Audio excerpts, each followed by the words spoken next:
Buddy, welcome back to another Geeky Gecko Creations live stream episode. Today we got a very special guest with us, WWR, Wickens Wicked Reptiles. So apologize, we were kind of doing some sound checking there. How you doing, Wicken? I'm doing great, Frank. How are you? Or Adam. Let me call you Adam because your name is not actually Wicken. No, my last name is Wickens. So you're kind of close. You're kind of close. Kind of close. You know, in making the thumbnail for your episode, I originally made it with an apostrophe S. I know this is such a small thing, but is there a reason why you don't use the apostrophe in any of your social medias? Yeah, because my last name is Wickens, not Wicken. Oh, your last name is plural. Okay. Well, that makes much more sense. I'm sorry. Yeah, yeah, that would be, to be fair, there is somebody I hired to make merchandise for me, and they put an apostrophe in my name, even with all of the signature and like channel and the whole thing. So I get it. Yeah, it's funny because I made it with the apostrophe, and then I was like, you know what? He doesn't have the apostrophe. Let me just do it without. And I was unaware of that at the time, but I'm so glad I did because I want your brand to obviously stand out. And sometimes something as small as an apostrophe is just like off, you know?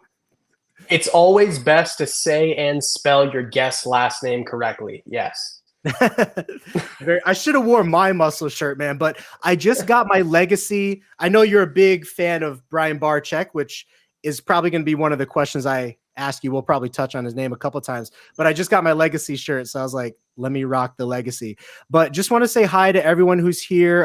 Yvette, Segura, Brooke. Brooke's probably going to stop in and say hi real quick because she's working in our gecko garage right now, and she's a very big fan of yours. So she was like, can I just pop on and say hi? So she'll probably come in.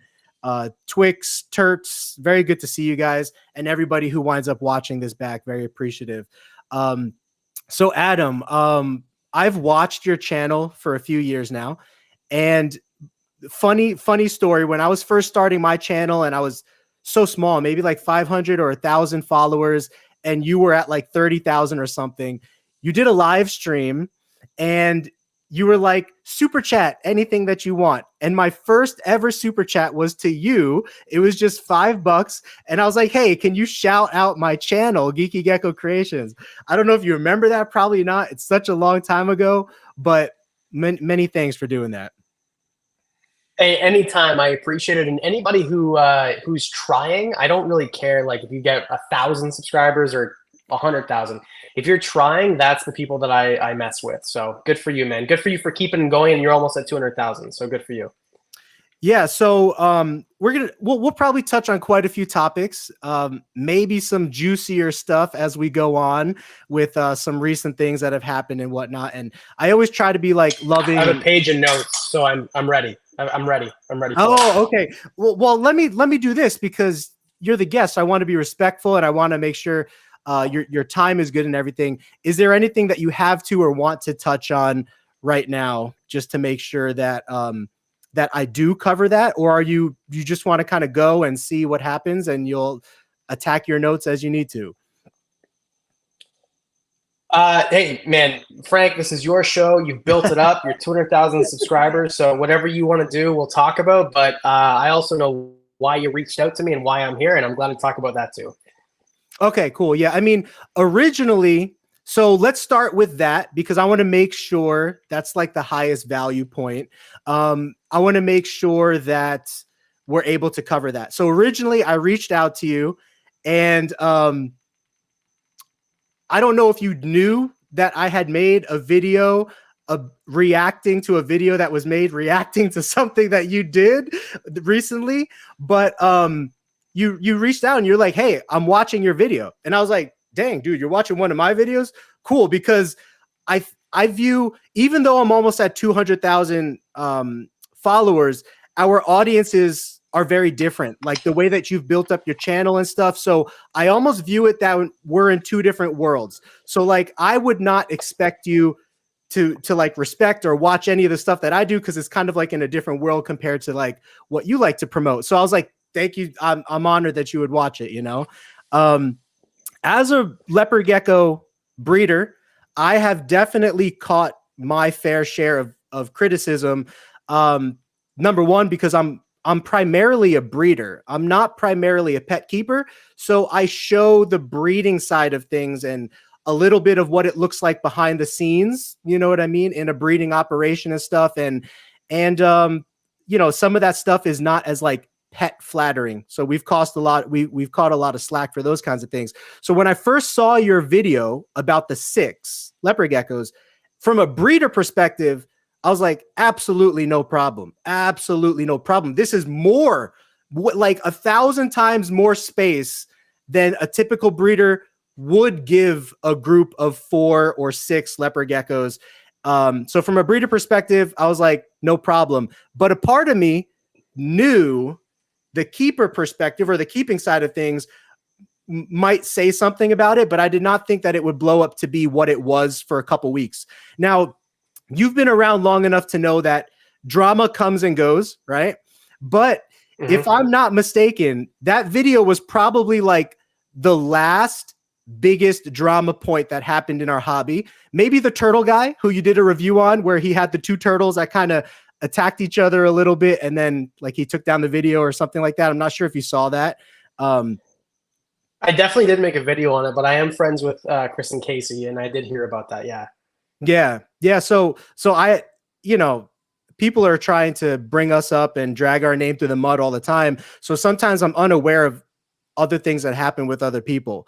And so I was unaware of that, but I saw some people made some videos on it, whatever. But the thing with the leopard geckos, let's first start with why you wanted to set up the leopard gecko cage. Was it convenience? Like you had them set up in tubs and you're like, oh, I just want to conveniently set them up. Can we start there kind of? Sure. So I think that the right way to set up leopard geckos, if you do it correctly and know what you're doing, is to put them together, because that's the way that they're found in the wild, and that's not the exception, that's the rule. And if you go to Pakistan or Afghanistan or Iraq or places where you find them, they're always together. If to find a leopard gecko at night alone would be, if you find that, play the lottery. That just doesn't happen. So I think it would be cool to show that the way that they are in the wild, because I think that in the most part, when we set up these big naturalistic vivariums, and I've done my share of these with red-eye tree frogs, which are in the same video that got me canceled in the first place, or with dart frogs, same video that got me canceled in the first place, or anything else, you want to take a piece of nature and put it in your home. So what I did was make it less aesthetic, make it easier for everybody, make it more accessible and less gatekeepy. And then I put it in everyone's face, and then for 2 weeks, no one had a problem with it. And then all of a sudden, someone on Facebook said it was a problem, and then it became a problem. You know what? You're right. It was not a problem, and I thought it would never become a problem. So let's talk about that real quick. I did a live stream a long time ago with Jessica from Jessica's Animal Friends, who I didn't really keep up with her content. And just recently I started watching some of her videos because someone was like, hey, she's like bad mouthing you a lot. And so I started watching and I was like, oh, dang, she really is. So I guess she like hates me right now or whatever. But when I was talking with her, she said that like you and Rebecca and all you guys are like in a friends group. So I thought you guys were really close. So when I messaged you, I was like, hey, did they come to you first and like, you know, respectfully just talk to you as a friend and be like, hey, look, I don't agree with what you did. I want to make a video on it or come at it from that way. And you said no, right? And I was a little surprised at that. So with Jessica, I met Jessica at the first build-off, the first Snake Discovery build-off. And it was all pleasant. Like everyone, I researched everyone before I went. And I like her content. I think she does a great job. And her enclosure was great. I've not spoken to her since. She was at the last Toronto Reptile Expo on Sunday, and I had a booth, so I was in the same spot, and I didn't see her one time, and she didn't come say hi to me. So I don't know what she thinks about the whole video or controversy. I haven't heard anything about it, but I watched your response video, which I watched again today, and I heard that you interviewed her and the whole thing. But yeah, in terms of a friend group, Rebecca and I never spoke at all, ever, not once. And then I messaged her directly when I heard that she made a video about my video, and I said, hey, just so you know, I heard that you said some stuff that was not favorable to my audience, and I just want to let you know that I'm going to watch it and the whole thing. And then she responded back, and these were all voice notes. I thought it was like pretty I can't remember the exact language, so I'm not quoting her at all, but something along the lines of, I think it was, I didn't really come after you, and I respect your opinion, I like your channel, and I got a corn snake, and I watched your video on how to make that, and then I watched the video, and I'm like, oh, you're trying to cancel me. It was a hit piece, so that's kind of like, it was not a friend group for sure. Yeah, I would agree with you. That was not a friendly video by any means, because at some points in there, like, and I came to you and I was like, Adam, I hope you did not take offense to my video, because I was trying to play into the drama a little bit, but I didn't personally disagree with what you did. I wanted to hear out both sides of the story. But yeah, to be truthful, there were times in her video where she like called it a bad habitat and stuff. And I think that that's pretty harsh, compared to what I would say, it's almost on par with the way that they decorate their cages, like Rebecca and Jessica's Animal Friends. It's almost exactly identical. The only thing is the cohabbing thing. And something with the cohabbing that I don't think was apparent in your first video, which you actually made a second video on, was just how many hiding places they were. There are. And like the watering system, the heating system, the layers of like rock and soil and branches and all that kind of stuff is very well acclimated for 6 leopard geckos.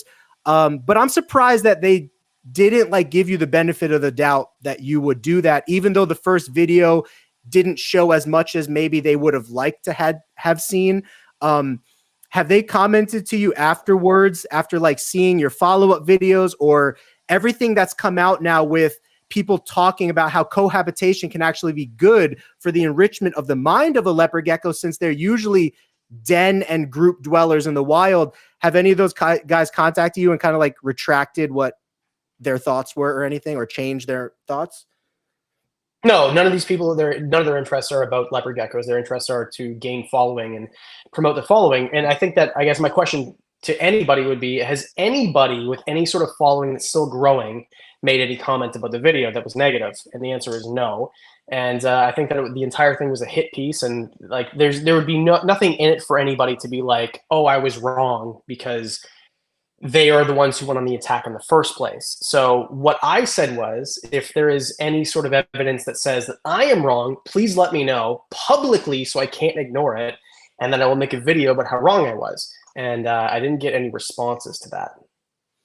Yeah, I mean, I think the reptile hobby is like any societal group, right? A workplace, a school. There's going to be cliques. There's going to be people that have each other's backs no matter what and team up together against other people. Yeah, I thought you were part of the team of Jessica and Rebecca, because your content is very, very family friendly. Like, now you did say, and maybe I missed these videos, but you did say you made a couple other controversial videos about like the dart frogs and stuff like that. But I appreciate when someone educates openly, because of barrier to entry. So like somebody was recently telling me that, so certain things are viewed as being absolutely necessary for a setup, right? And I was having a conversation with somebody, and you might disagree with this. And I was having a conversation with somebody about heat pads and always attaching a heat pad to a thermostat. Now, my opinion on that has actually recently changed. As somebody close to me had a heat pad malfunction, and it burned through the tub that they had the gecko in and through their carpet. So I want to be first and foremost to warn everybody that can happen. I think the chances of that happening are astronomically low. But in one of my setup videos for leopard gecko, I put on there that you got a heat pad and you could plug it straight into the wall. And I've never actually, before this incident, I've never heard of anybody that had an issue. But somebody brought to my attention, they're like, no, you always want somebody to buy a thermostat. And thermostats can range anywhere from $40 to $60 to $100+. And I get that. But in my selling point to people, originally, I usually don't advertise a thermostat all at once, because sometimes people don't have all of the money to buy all the bells and whistles. So the reason that I bring all that up is because of barriers to entry. You were talking about you wanted to make a pet content related video that shows that, hey, this is how you can set up leopard geckos. It's not the only way to set up leopard geckos, but if you want to do something like this, it would be okay. And I think that that type of content actually gets more people into the hobby. And then from there, people can like have further levels of commitment to their setups and do more for their setups. So as far as the barrier to entry, do you have any thoughts on that? Like, do you think people should be educated from the very start, like every bell and whistle that is needed for a setup? Or like, what are your thoughts on that? I guess tying that into you setting up your 6 leopard geckos and stuff. Is that something that you would say that people should try right off the bat? Or are there levels to where people can grow into that kind of stuff? All right, there's a lot to unpack there. So first of all, to respond to your thermostat thing. So thermostats on Amazon, right? Like I have an affiliate link in all my videos where you can buy an thermostat on Amazon for $19. So it's 26 bucks Canadian. So I would say that you should do that. And I always promote this because if it's an insurance policy, because I agree with you, most of the time you can plug a Zoomed, Exoterra, whatever brand, or Vivo Sun, whatever heat pad into the wall and it's fine. However, I've heard of them going up to 140 degrees and cooking animals. So this is something where there's not a ton of money put into them. They're really cheap to buy in the first place. So in my experience, in my opinion, adding a $20 thermostat is probably the best thing to do. It's 20 bucks. And I'll add on to this, but in my opinion, if you can't afford the $20 thermostat, you probably should just, wait a week and save that money, go set up a lemonade stand, whatever, like just go get the money for that. Cause I think that's important. But because there was the whole thing in the video about if you can't afford or you don't want to spend money on decorations, then don't get a leopard gecko, which I think was the most ridiculous thing because bricks and sticks are fine and you can get things from outside and you can secondhand things and get things from Craigslist. But a thermostat, even if it's used, like for example, I'm selling a bunch of PVC enclosures and they all come with a thermostat. So go on Kijiji or Craigslist or whatever and get yourself a thermostat. So I think those things are rather important. But so what was the second part of your question after the thermostats? Telling people like in the 6 leopard gecko setup, you were talking about like barrier to entry and making it easier. Is that something you would suggest for beginners or advanced? Yes. No, and I thought I made that really clear in the first video and then super clear in the second video is I said, don't just go ahead and toss geckos in, which is the language that was used in the response video that you responded to. All willy-nilly, I believe she said. And I didn't say that or insinuate that. I think that it's important to do your research. And I say and the thing is too, like putting 6 leopard geckos in a 4x2x2, I did in 2019 and showed on my channel. And I did it in 2020, and then I did it in 2021, and 22, and 23. So it's not like this is new. I've been doing this for as long as my channel's been around. And then it just so happened that someone on Facebook said it was a problem. That's why people attacked it. So it's not like anyone actually had a problem with what I was doing. They were just told now it's time to go after this guy. So I don't think you should do this. I think that's something you can do, but I think it's important that you understand leopard geckos. Like, for example, Frank, you and I both know leopard geckos very well. You breed leopard geckos. I listen to your videos. You put females into an enclosure. You said yourself they're less nippy and less aggressive towards each other if there is no male, blah, blah, blah. You understand, as do I. And unless you do understand, you shouldn't put leopard geckos together. And I've always said this, unless you really understand the behavior of one leopard gecko and then 2 and then 3, don't put a bunch together. So if you're brand new, keep one alone. Like, enjoy your animal, love it. It's gonna be fun for you. And then think about cohabbing, but do your research first and watch people's videos who explain it. I have a whole video about cohabbing where I begin the video with saying, don't cohab leopard geckos. Do not do it. I don't think it's a good idea. But if you're gonna do it like this. And the reason that I say don't do it, I don't think it's a bad thing. In fact, I think it's a good thing. I think there is enrichment. I think there is benefit for them.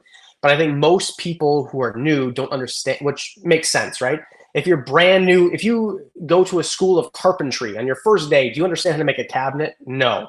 Do you understand 6 months in? Yes. So you have to understand how to do it. And you have to study these animals. And it's just the same with anything else. Like you said, right? Every niche or hobby or whatever has like this click and clicks. Well, it's the same thing with knowledge. You understand things the more you do them and the more you study them, which is, I think, is the other thing. Oh, well, you've been doing it for 15 years. It doesn't mean anything. You're right. Driving a car for 15 years to and from work in the same, like my grandma had a car for 15 years and had 30,000 kilometers on it, right? She didn't understand how to drive because she drove a lot. She drove the same highway back and forth. But if you're a Formula One driver who's driven all over the world and driven all like 200 kilometers an hour or whatever, then you understand. So if you really study something and do it a lot in different circumstances, you get it and you know. So I think that you should be able to study and understand how the geckos work and how they behave with each other before you do it. I know that was like a lot of references, but that's my opinion on the whole thing. No, that's good. So just as a reminder, then in your first video, you actually said that this is something that you necessarily don't recommend for a beginner, but you want to have experience with this before you attempt this, if you were to even attempt it.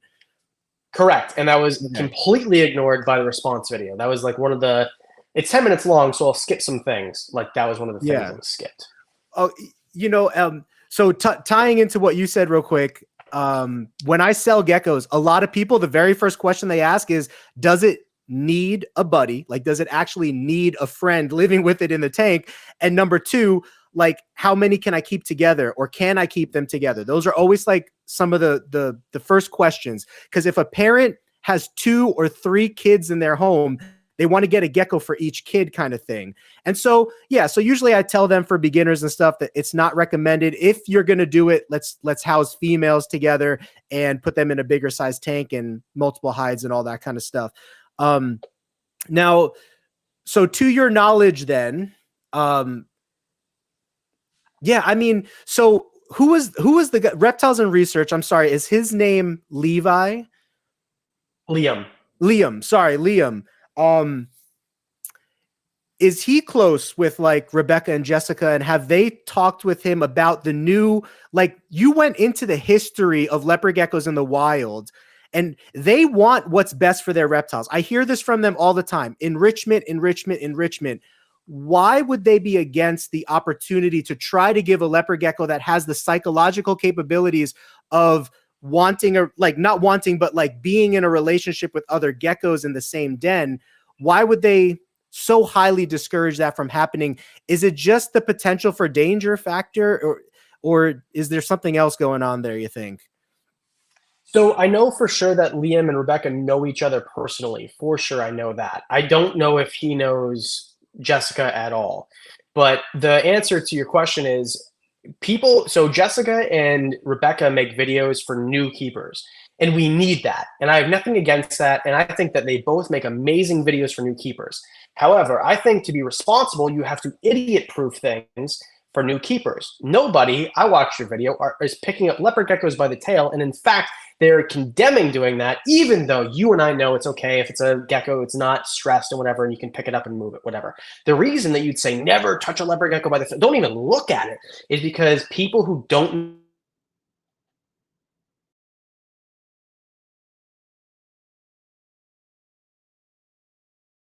Oh, sorry, you just went mute there for the last 10 seconds.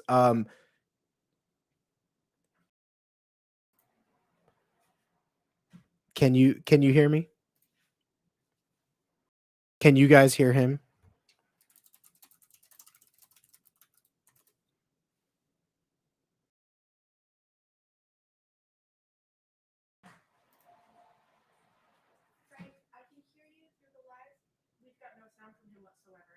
Okay. And most likely he can't hear you because he isn't reacting to the fact that you're asking. Okay.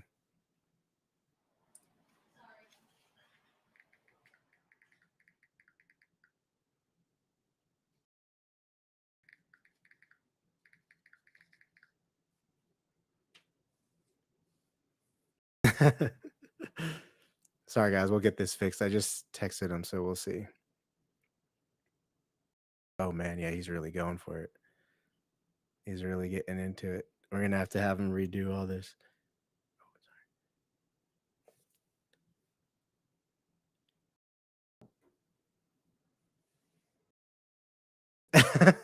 Oh yeah, let me do that.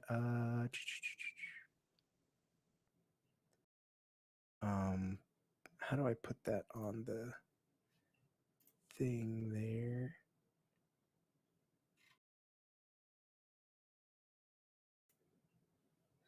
Thank you, Tara. Thank you, Tara.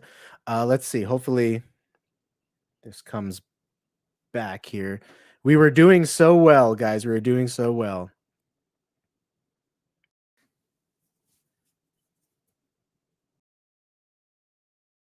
Okay.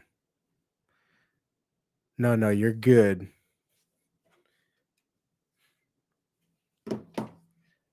We may need him to leave and come back.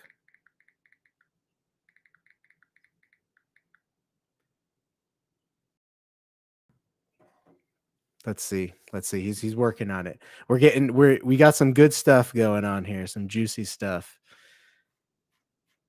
No, not right now. Yeah, there we go. Leaving and coming back. Fingers crossed, guys. Fingers crossed. Oh man, technology. I wonder how, let me see. Is there a way that I can also bring him in differently? Oh, there we go. We got you. We got you. Yes. Yeah. Yes. Okay.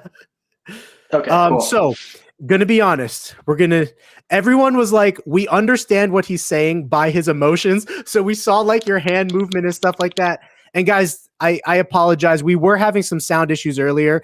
It's probably nothing on Adam's end. We had this issue last time with Robin also, and I'm not sure why. Sometimes technology just acts funny. But if you could backtrack in your head to about a minute and a half or so, I forget, guys. If you could remind me, what was the last thing that kind of cut off there? Or if you happen to remember, I can tell you. So yeah, basically I was just saying you have to idiot-proof things, and certain creators make things for beginners and certain content creators make videos for beginners, but understand beginners turn into intermediates and then experts, and people like you and I make videos for people who are not quite beginners. That is true. And you kind of bridge the gap between beginner, intermediate, and expert, which let's touch on that real quick before we get back to the juicy stuff.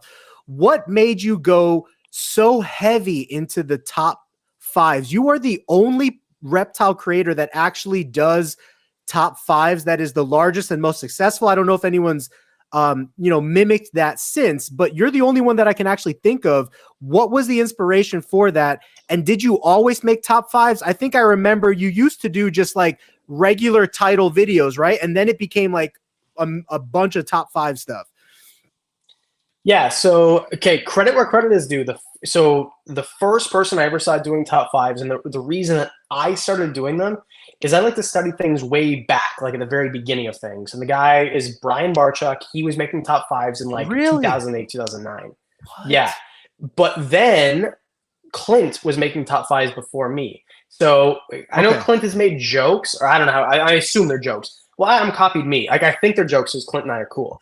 But the person who I really mimicked was Brian and the way he does them. But then after he did them, and by the way, top five is not like Mojo. Watch Mojo, which is a Canadian channel, by the way, has 20 million or 30 million subscribers, and they do top 10. So doing top fives is not like original or a new idea. It was just, hey, listen, 5 is a perfect number because you can do a video in 10 to 15 minutes. People know what they're going to get. It's 5. It's not too many. It's not going to take too much of their time, too much of energy. And then they kind of just get a variety of everything. So that was my thought of 5 instead of 10. But yeah, Clint and Brian did them before me. Yes, Brian, who will be missed. His son, by the way, doing a great job stepping into that role and continuing on with the legacy, and the whole team. I got to credit. Brian really did a great job of promoting the whole team. He included everybody in his videos. He put people in charge of different areas of the facility, and they kind of got to oversee the geckos, oversee the snakes, and then he got to do his thing, you know? So any words on Brian before, while we're on the topic? Because I know you really looked up to him and liked him a lot, right? Yeah. So Brian and I were friends. Like, I I looked up to Brian, and the reason that I started the channel in the first place was because of Brian, and then we became legitimate friends. I could call him or message him anytime, and he would answer the phone or message me right back. Like, this is a guy with 10 businesses, right? And it's always like a struggle for me not to like get emotional about it, because like I really do love this guy and miss this guy, but he was like a true friend of mine. And it's crazy because like they always say like don't meet your heroes, like don't meet your heroes, right? And whoever said that did not meet Brian Barczyk, because that was the nicest human being I've ever met. And the way that Noah captured Brian's spirit and kept going. Because here's the thing, and I said this in a video last week. I did the Good Guide Awards, and the whole video was to like talk about Noah basically, but I talked about a bunch of other channels. And Noah and I have something in common. Noah and I are both stand-up comedians, right? He started after me. Like the reason I started this channel, by the way, is because I'm a stand-up comedian, and this guy I worked for, or like did a bunch of like shows for, that ran this room or several rooms, said, hey, you should start a channel. So I did. So Dylan Wildman, thank you so much. I owe my whole career to you. But Noah started doing stand-up, and we talked about it, and he gave up on it because, by the way, stand-up comedy is the most, like, you think YouTube is hard? Bro, stand-up comedy is a million times harder. It is the hardest thing I've ever done by far. There's the most rejection you'll ever experience ever, and it's brutal and rude and the whole thing. And then Noah had his own channel, Bad Choice Noah, and he didn't really do anything with it, and he didn't really work that hard on it, or that's what it seemed. And then his dad passed him the torch, and Noah just manned up and he ran with it. And I am so proud of Noah. And yeah, that's everything every man wishes their son could be, is to continue a legacy or create one of their own. And I think Noah is not only passing on, or not has passed on Brian's legacy and is continuing that, but creating his own as well. And yeah, I'm immensely proud of Noah. So if we look back on your current channel, will we see a lot of comedian stuff in the very beginning of your channel, or is that like not there anymore? So I made a conscious decision at the very beginning to not swear or put because I'm a very blue comic, and my big thing is roast comedy. When we started, during the pandemic, I did a lot of like online roasts, like over Zoom. And that's like things I could never say ever. And I would invite my audience to watch, and they'd be like, bro, who is this person? But also all my comedian friends watch my YouTube channel. They're like, who is this guy? You know? So it's completely different. But I will say my very first video ever, January 14th, 2019. And I think the very first line of the video was, it's colder than a mother-in-law's heart out here, and the reptiles are fornicating. So I guess they got to eat. So like I tried to make it comedy at the beginning, then I'm like, no. My brand of comedy does not work for this. Keep it family friendly. And I'm glad that I did that, because we would not be talking right now if I tried to do it the way that I wanted to do it. That just reminded me of something. There was a time when you started making reptile therapy videos, and I was like, I was actually really impressed by those, but it seemed to like come out of nowhere. Like, I had known about your channel, and then the therapy videos just started and started coming like more often. What happened with that segment? Or so I think that everyone who's ever met a stand-up comedian, got close to them, we're all broken toys. All of us need therapy, but none of us go. Instead, we make jokes about our manhood and shortness to people we don't know. And I think that's like what we do for therapy. So I'm like, okay, so how funny would it be? And here's how it actually started, is I saw this meme of like a snake lactation, like a snake like suckling on its mother's teats, I guess. I don't know, like how mammals do. Yeah. And I'm like, okay, I posted on Facebook. If this gets 100 likes, then I'll make a whole video about a doctor of snake lactation. So I made this character, Dr. Fexneck, and the amount of people who think I have a twin is hilarious, by the way, with the same tattoos and stuff. And so then I just did that. And then I'm like, okay, so let's make therapy videos where like he's a doctor of snake lactation, but he's also a therapist. It's funny that you know this, because it was so long ago. This was during quarantine. So I had a very small audience. So thank you for watching those. But I just stopped doing them because I realized that shorts, on Brian Barczyk's advice, stop doing shorts on your main channel because it destroys your main channel. So that's why I stopped doing them. Yeah, I was talking about that with Jessica, which is where I got the group idea from. She was like, oh yeah, like me and these other big creators were in a group and we bounce ideas off each other, what's successful. And because I was talking to her about hey, look, I just started doing shorts on my main channel and it's really making it explode. And she was like, oh, shorts killed my channel. And me and Adam had this conversation before. And so we were just talking about that. And that's kind of where I got the idea that, oh, these guys are, you know, probably close behind the scenes and whatnot. So looking at your little, I don't remember. Yeah, I don't remember that specific conversation, but like, I mean, I'll have a conversation with any. I'm very open. Like, I don't have any trade secrets. Like, anybody who wants to know, like, hey, how did you get big? Okay, this is what I did. So that makes sense. That I've spoken about that with other people. So it makes sense. I've spoken about that with Jessica. It's just been a long time, and my memory doesn't work. I'm a comedian. I've got problems. So, but yeah, that's that makes sense. Like, I just don't think that doing shorts. And I know Brian said, because he has got like ins with YouTube, right? Like, he's got like Jimmy's people, like Mr. Beast, like he's got his people, like, or had his people on his roster, right? So he's like, oh, they're changing it, they're fixing it. And they never did. So that's why I started a shorts channel, which I hired a company to do, and that's a whole other thing. But yeah, anyway, so I just don't think it's a good idea to do shorts on your. And with you, it worked. You have 60 million views on one of your shorts. I saw that. I studied your channel a bit, so it worked for you. The problem is, then all of a sudden, whenever I look at someone's channel. No disrespect to anybody, but I look at their channel, I'm like, huh, 300,000, 200,000 subscribers. But their last video has 1,000 views. And then immediately I look at their shorts, and it's always 60 million views on this, 45 million views on this. And with shorts, you can get the views and get the subscribers. The problem is the channel doesn't pay the bills because shorts don't pay and it doesn't translate into your long form content. Yeah. If you can get views on your long form content, that's the number one. Now, the problem with the leopard gecko world specifically, as a breeder, I should say, as a breeder, there's not as much interest for people to watch long form views. So your long form videos would get like, maybe some videos would get thousands of views or tens of thousands of views over time, but you're not going to be breaching these major like million viewpoints and stuff like that. The people, the channels that get those really large viewpoints are like channels like yours that appeal to like everybody in the reptile hobby that can watch and be really interested in that kind of stuff.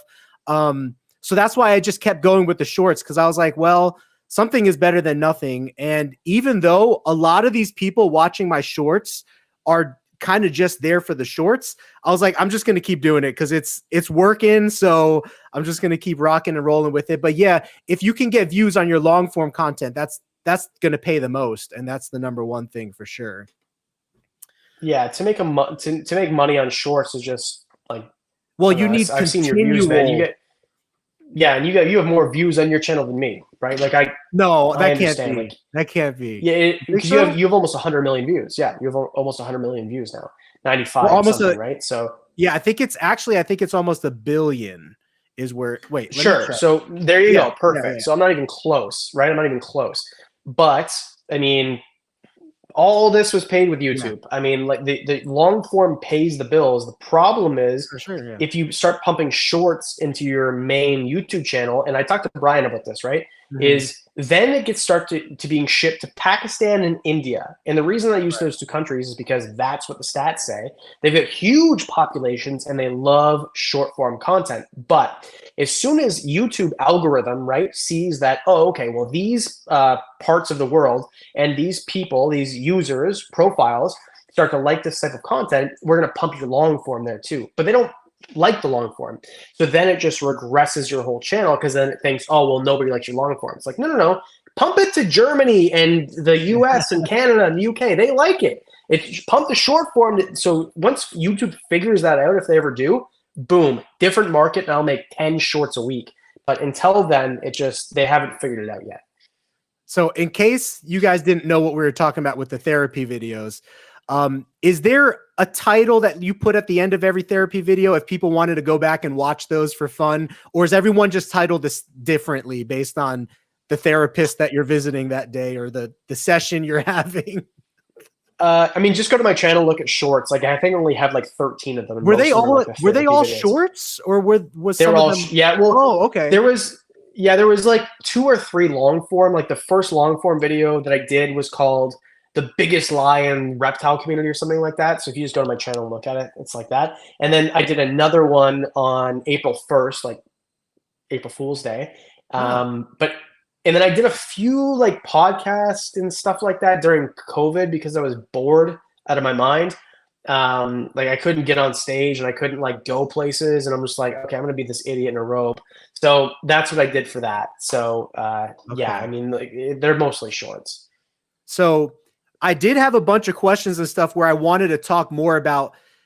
I wasn't sure if you'd be open to sharing and encouraging others like the way to grow. We'll probably save that for another video. What do you got on your notes list that we haven't covered there? So that, because I want to make sure I value the thoughts that you have that you would like to communicate, and I can play back with you. Is there anything on that list that you kind of want to talk about or say?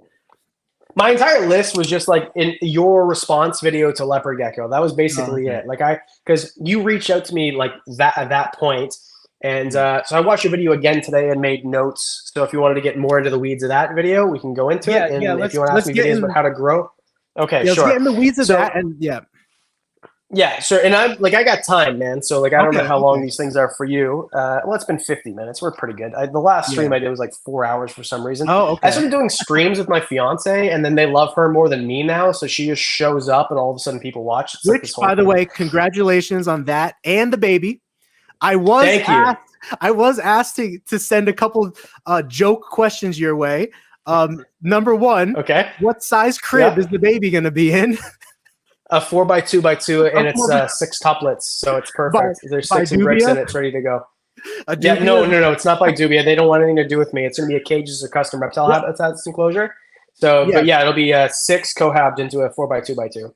Put a thumbtack there. We're going to come back to that Dubia thing because I am interested more to probe into that a little bit. I'm surprised. I'm an open book, bro. Yeah. Whatever you want to know. I'm surprised in what they said and your response to me behind the scenes with a couple things that we talked about. So I do want to give you the chance to kind of air that out and talk about that topic. And then the other thing was how many babies to a crib? 6. I mean, 6. We have this joke, her and I, and like with everybody, like so, like Turks and Herps, for example, is like I think she likes Trish more than me now, but she was like a fan of me. She was the one who showed up at AnimalCon dressed as me at my podium, and I'm like, who the hell is this? Standing like anyway. So yeah. So anyway, so we have this joke that we're gonna have 17 babies, but like I do want a bunch, but like 6 of them.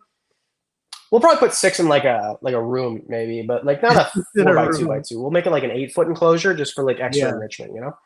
Just a quick question on that. Are you guys already room prepping? Like, do you have a room for the baby? Is the baby going to stay with you in your guys' room for the first year or so? Or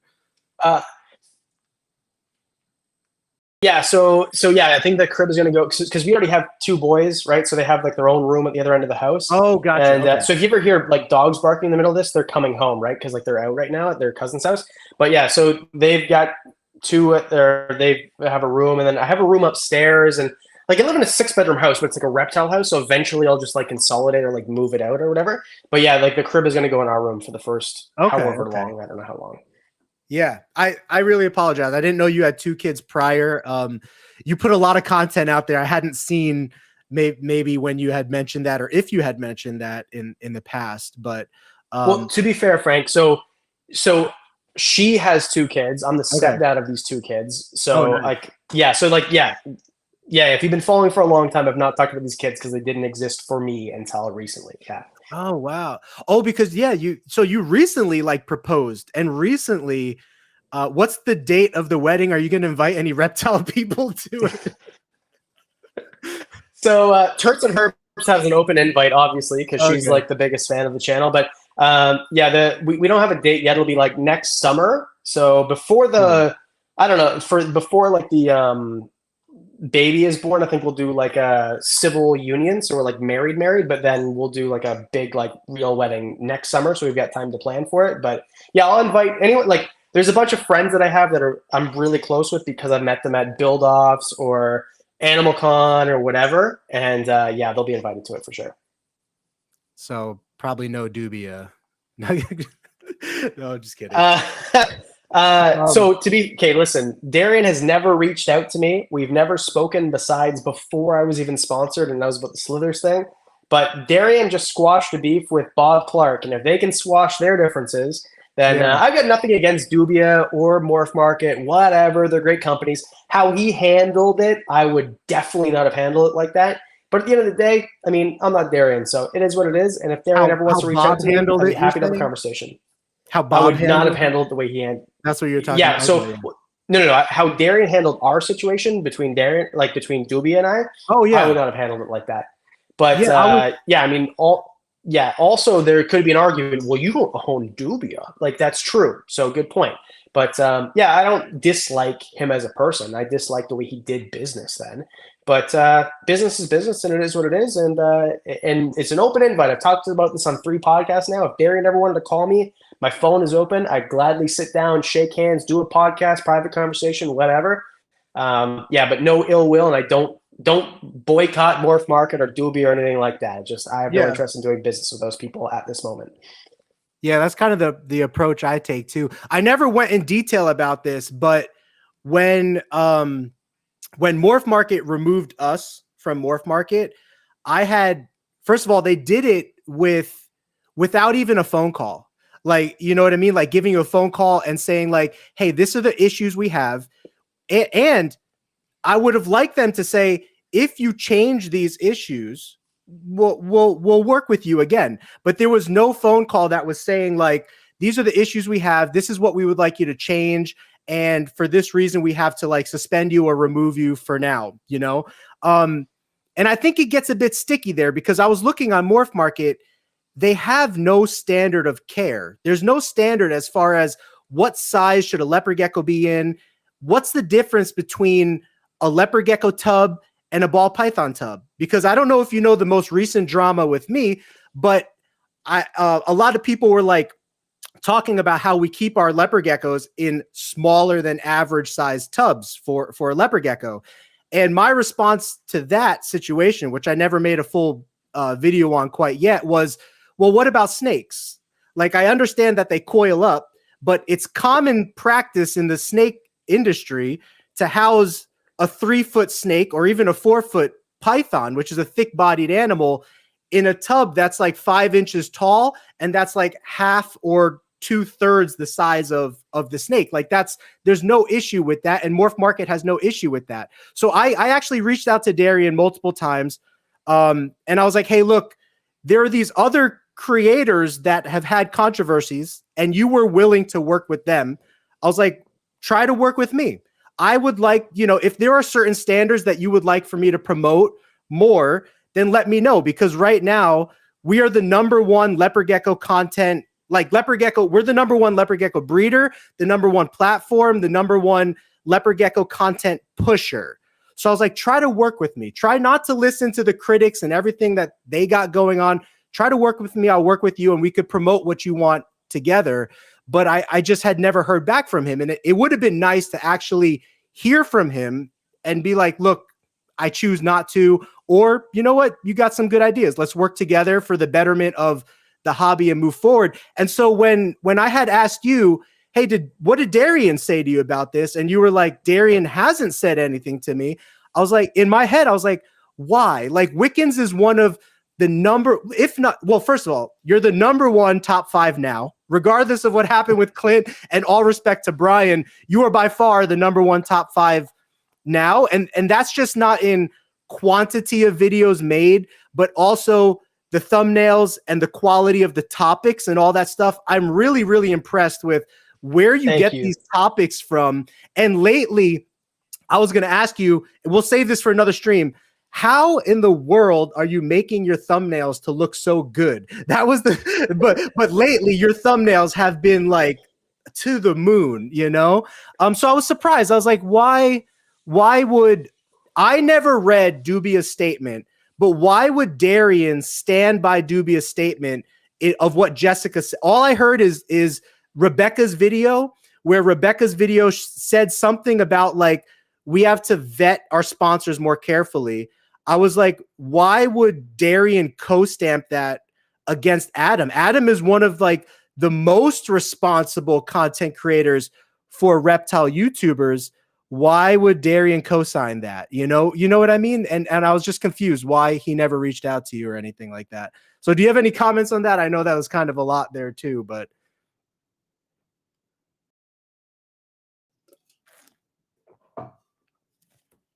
Oh, sorry. I think we're lagging. If you can hear me, I think we're lagging. Hold on, we'll give it 1 sec. Oh no, wait. Yeah, you might have to. Can you leave and come back again? I'm sorry. No issues on our end. You can hear Adam? Yeah, no issues right now. Oh, okay. Oh, someone else said that they can. It's just Adam. Okay, 1 sec. Can you try to leave and come back again? Okay. Never mind, it's wonky now. Okay, yeah, it might be. Sometimes the connections come and go.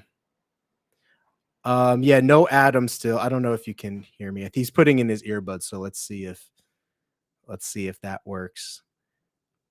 Yeah, maybe try. Maybe try. Can you hear me? Can you leave and come back? If so, cool. No Adam.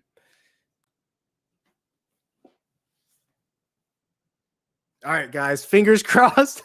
Lord, maybe. I beg you, could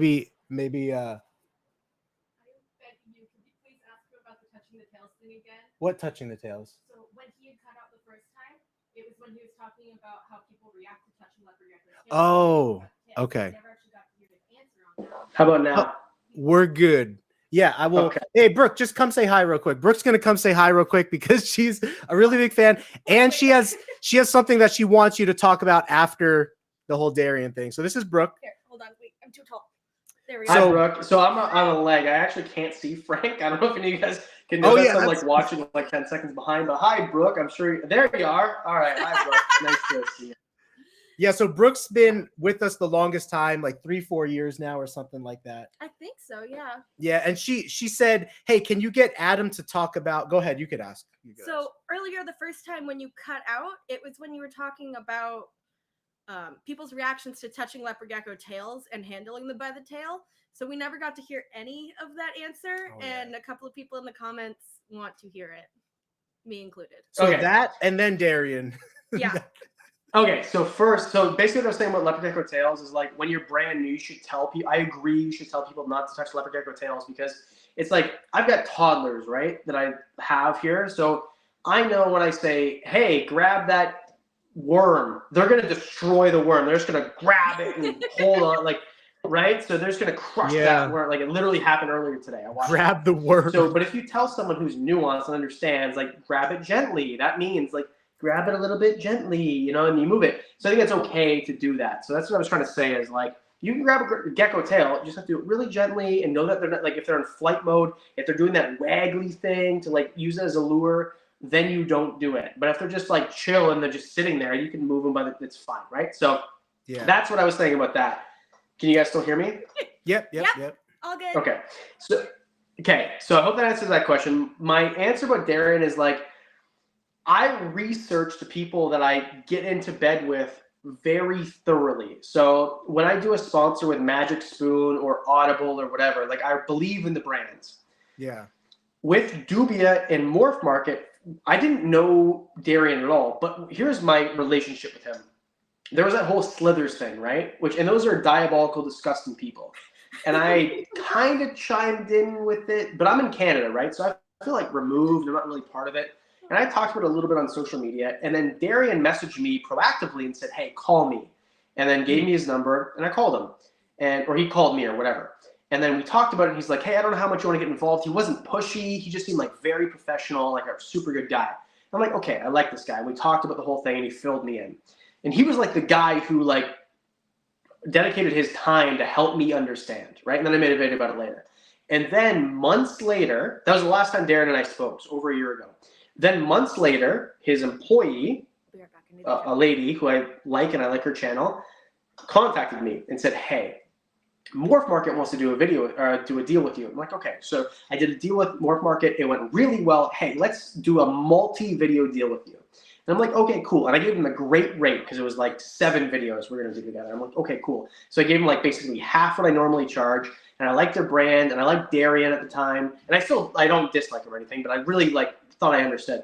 And I followed him on social media and I followed you know, the whole thing and Dubia and the whole thing. And I'm like, okay, this guy doesn't believe in cancel culture. This guy makes memes. He makes jokes. I like this guy. This is my people. So when I started to see the TikTok idiots who started to attack me, oh, leopard geckos are territorial and solitary, which is not true, which is dumb.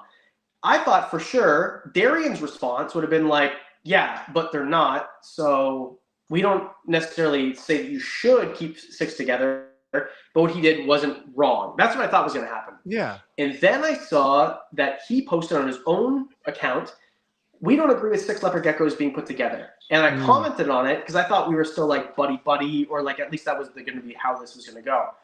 And then I commented, LOL, waiting for the TikTokers. But then I noticed the post was deleted. And then he posted it on the Dubia website or the Dubia page. And I'm like, oh no. Tell me he's not doing this to side with the TikTokers.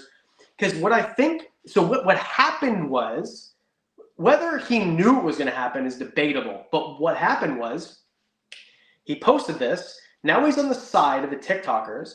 He's on the side of the probably the majority, which are the newer people, right? Because you said in your own video, there's the top echelon, and most people, 90% is the number that you used, are newer keepers who are not in the top echelon of knowledge and keeping.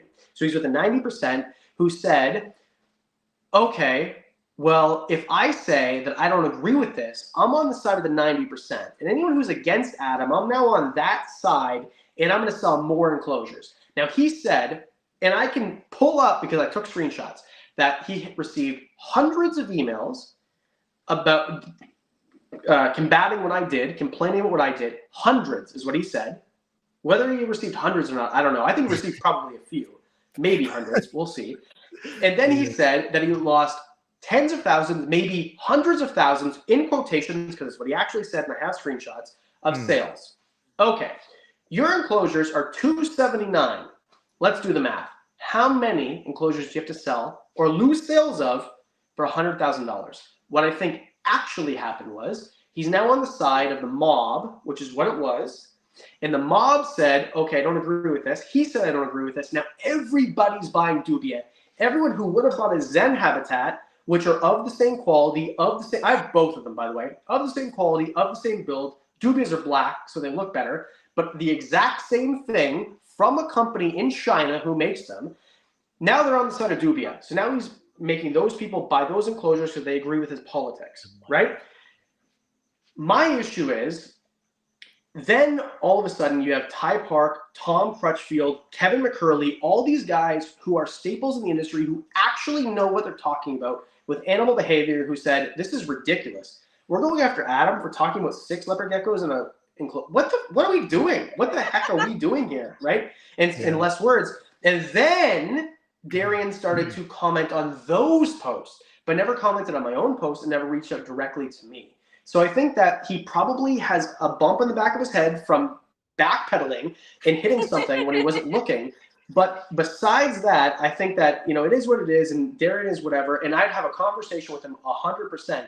But I do think that he was riding the wave for his own sales. And I think Darian is a business guy, and he's got money, and he's getting more money, and the way to do that is to be smart. And what he did for business was smart. So I don't fault Darian. It is what it is. You do you. But I think that if all the money was taken away, and I know his personality a little bit from the memes and his personality online, I don't think he would have made that post, period. So I just had my own thought while you were talking, thinking off of the habitats thing. We started partnering with a local PVC habitat maker here in Arizona. So I wonder if because we're supporting a competitor of his, that couldn't have played into why he all of a sudden wanted to get rid of us. Well, I don't know the ins and outs really fast, but I know Darian has done a lot of this with other PVC companies who, in my opinion, make better products over branding, wording, and trademarks. So I do know that although he makes comments about how it's a big space and there's millions and the market share and there's room for all of us, I know he has gone head to head over small little details with other competing companies. Because the one that we work with here, they're an Arizona local company called Apex Reptile. I've been using their cages for at least 6 months now, and I absolutely love them because they're modular and expandable, which is the first I've seen out of that, as far as I know of. So I wonder if that's not an issue with him right now because they're doing something he's not. Well, Dubia, so correct me if I'm wrong, as but far as I know, I'm not sure because I haven't looked into Dubia. I've heard Darion say that he's not making almost any profit on his cages because he's making them so cheap to just promote the sales of Morph Market and animals and stuff like that because of how cheap they are, right? So that was just one thing that I heard. But the Apex cages that she's talking about, these are very expensive. Like they're like the higher end of PVC type cages. So they kind of cater towards a different audience than I think what Darion's trying to do. So what you're saying is you think that he tried to use the publicity in a way to advertise for more cage sales and stuff like that. Is that correct? Oh, we can't hear you. No. Well, it seems to be working if you come and go. But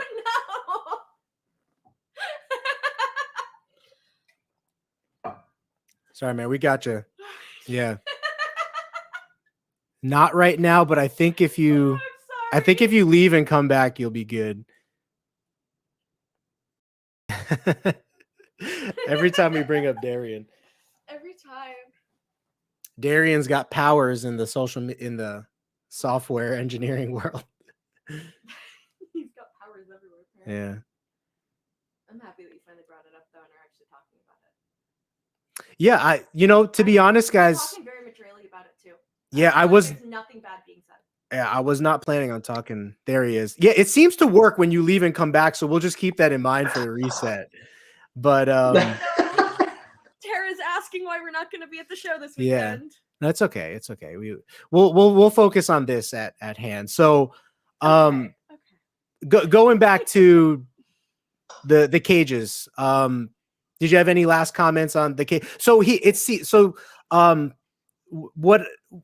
Like you said about the butting of heads, when Darion took over Morph Market, that was a huge pivotal moment in the reptile breeding world because I know he's kicked off over 40 plus breeders off his platform just since December of 2023. And he's removed in total over 1,000 people he's claimed in one of his recent live streams. Now that's not completely bad because some of those accounts are scammers and spammers and stuff like that, right? But some of the accounts that he's removed, including ourselves, Bob Clark, there's other accounts I don't need to mention, but they were people like importers and stuff like that, not everything's going to be perfect in the reptile world, right? But I think that if you try to work with people, it will be better to try to work with these people than cut them off. You know what I mean? Or try to completely go against what they're trying to do. So anyway, Force Frank to go to the expo. Oh, no. All 3 of your employees are conspiring now. Hope you know that. We're all in the chats conspiring. Yes, we go this weekend. We have people. Yeah, so we have a big Arizona Expo coming this weekend. That's what they're talking about. But so in my mind, I understand the point of drama. I understand that drama brings views, but at the same time, like you kind of want to work with the big names and platforms, which is very interesting because out of all the controversial people that he kicked off of Morph Market, he did not kick off BHB and he did not kick off Nerd. And he's working with those 2 companies to better the image of reptiles as a whole. And I know that there's a lot of people that are probably in his DMs like, hey, why are these companies still on your platform? And to me, it was just interesting that he chose to favor some companies and to dislike other companies that are in a very similar boat. So I know we're kind of breaching multiple topics here, but I understand that of why he would do things from a publicity perspective. I guess what I'm saying is it kind of sucks to be on the opposite end of the people that he doesn't, not saying you are, but like speaking on myself, to be on the opposite end of people that he doesn't want to try to work with. You know what I mean? So. Yeah. And I love BHB and Nerd both, by the way. Right. But and that's thing too, is I think that it's important to put in here. Like, I don't really have a dog in the fight. I mean, sure, I was sponsored, but it was like a couple $100, like not a couple hundred, like a few $100 a video, right? Like it didn't make or break me when he took my sponsorship away. It was like, oh crap. Well, I turned these other companies away who were paying more, by the way, but it was for one video. And I know you know this, but if you don't know this, if a company say pays you, I don't know, $500 for a video, but says, I'm going to do 7 videos with you, and here's the contract. And then a company says, I'm going to do $700 or $900. You push that company aside because it's only one, right? You're only doing one video. So you take the longer video or longer contract for more videos for more money. So it just kind of sucked because it was like, oh, well, I have these other companies I pushed off. I got them all back. But so it was cancellation with no notice, and he didn't talk to me about it. And just in my experience with dealing, and I used to sell advertising, right? So I never would have done business like that. I thought that was not the way to go about it, even though the email was written really professionally by his employee, not him. But again, I mean, I don't. You got to finish the contract, boycott right? Morph Market or yeah, like, and the thing is too, like, he was smart because he never gave me a formal contract or an IO like most companies do. He was just kind of through email, which to me was cool because it was like, yeah, you know, this is cool. Like, you know, I trust you, you trust me, whatever. And I have a couple other contracts or other deals like that with other companies. But yeah, so seeing how he dealt with this situation, I don't know. I would just, and I know other creators who were dealing with Morph Market or Dubia. I'm not even gonna get into it, but yeah, just I wish I knew what I knew now before I signed up to deal with them. He could have played into the drama and came to you behind the scenes and be like, hey, Adam, I'm going to play into the drama. Let's build this up. But it's nothing personal. You know what I mean? I'm not going to say anything like really negative about you. I'm just going to make little comments here and there to blow this thing up. And both channels grow. Actually, awareness for you grows and awareness for him grows. Exactly. And I will say he made the post on social media before his employee emailed me. Right. So I knew I was canceled by social media before I knew through Dubia. So, but I agree with you. And that's the way that I would have played it is, hey, you messed up, because that's what he thought I did. I don't think I messed up. But he said, you know, or that's what I assume they think, is that you messed up.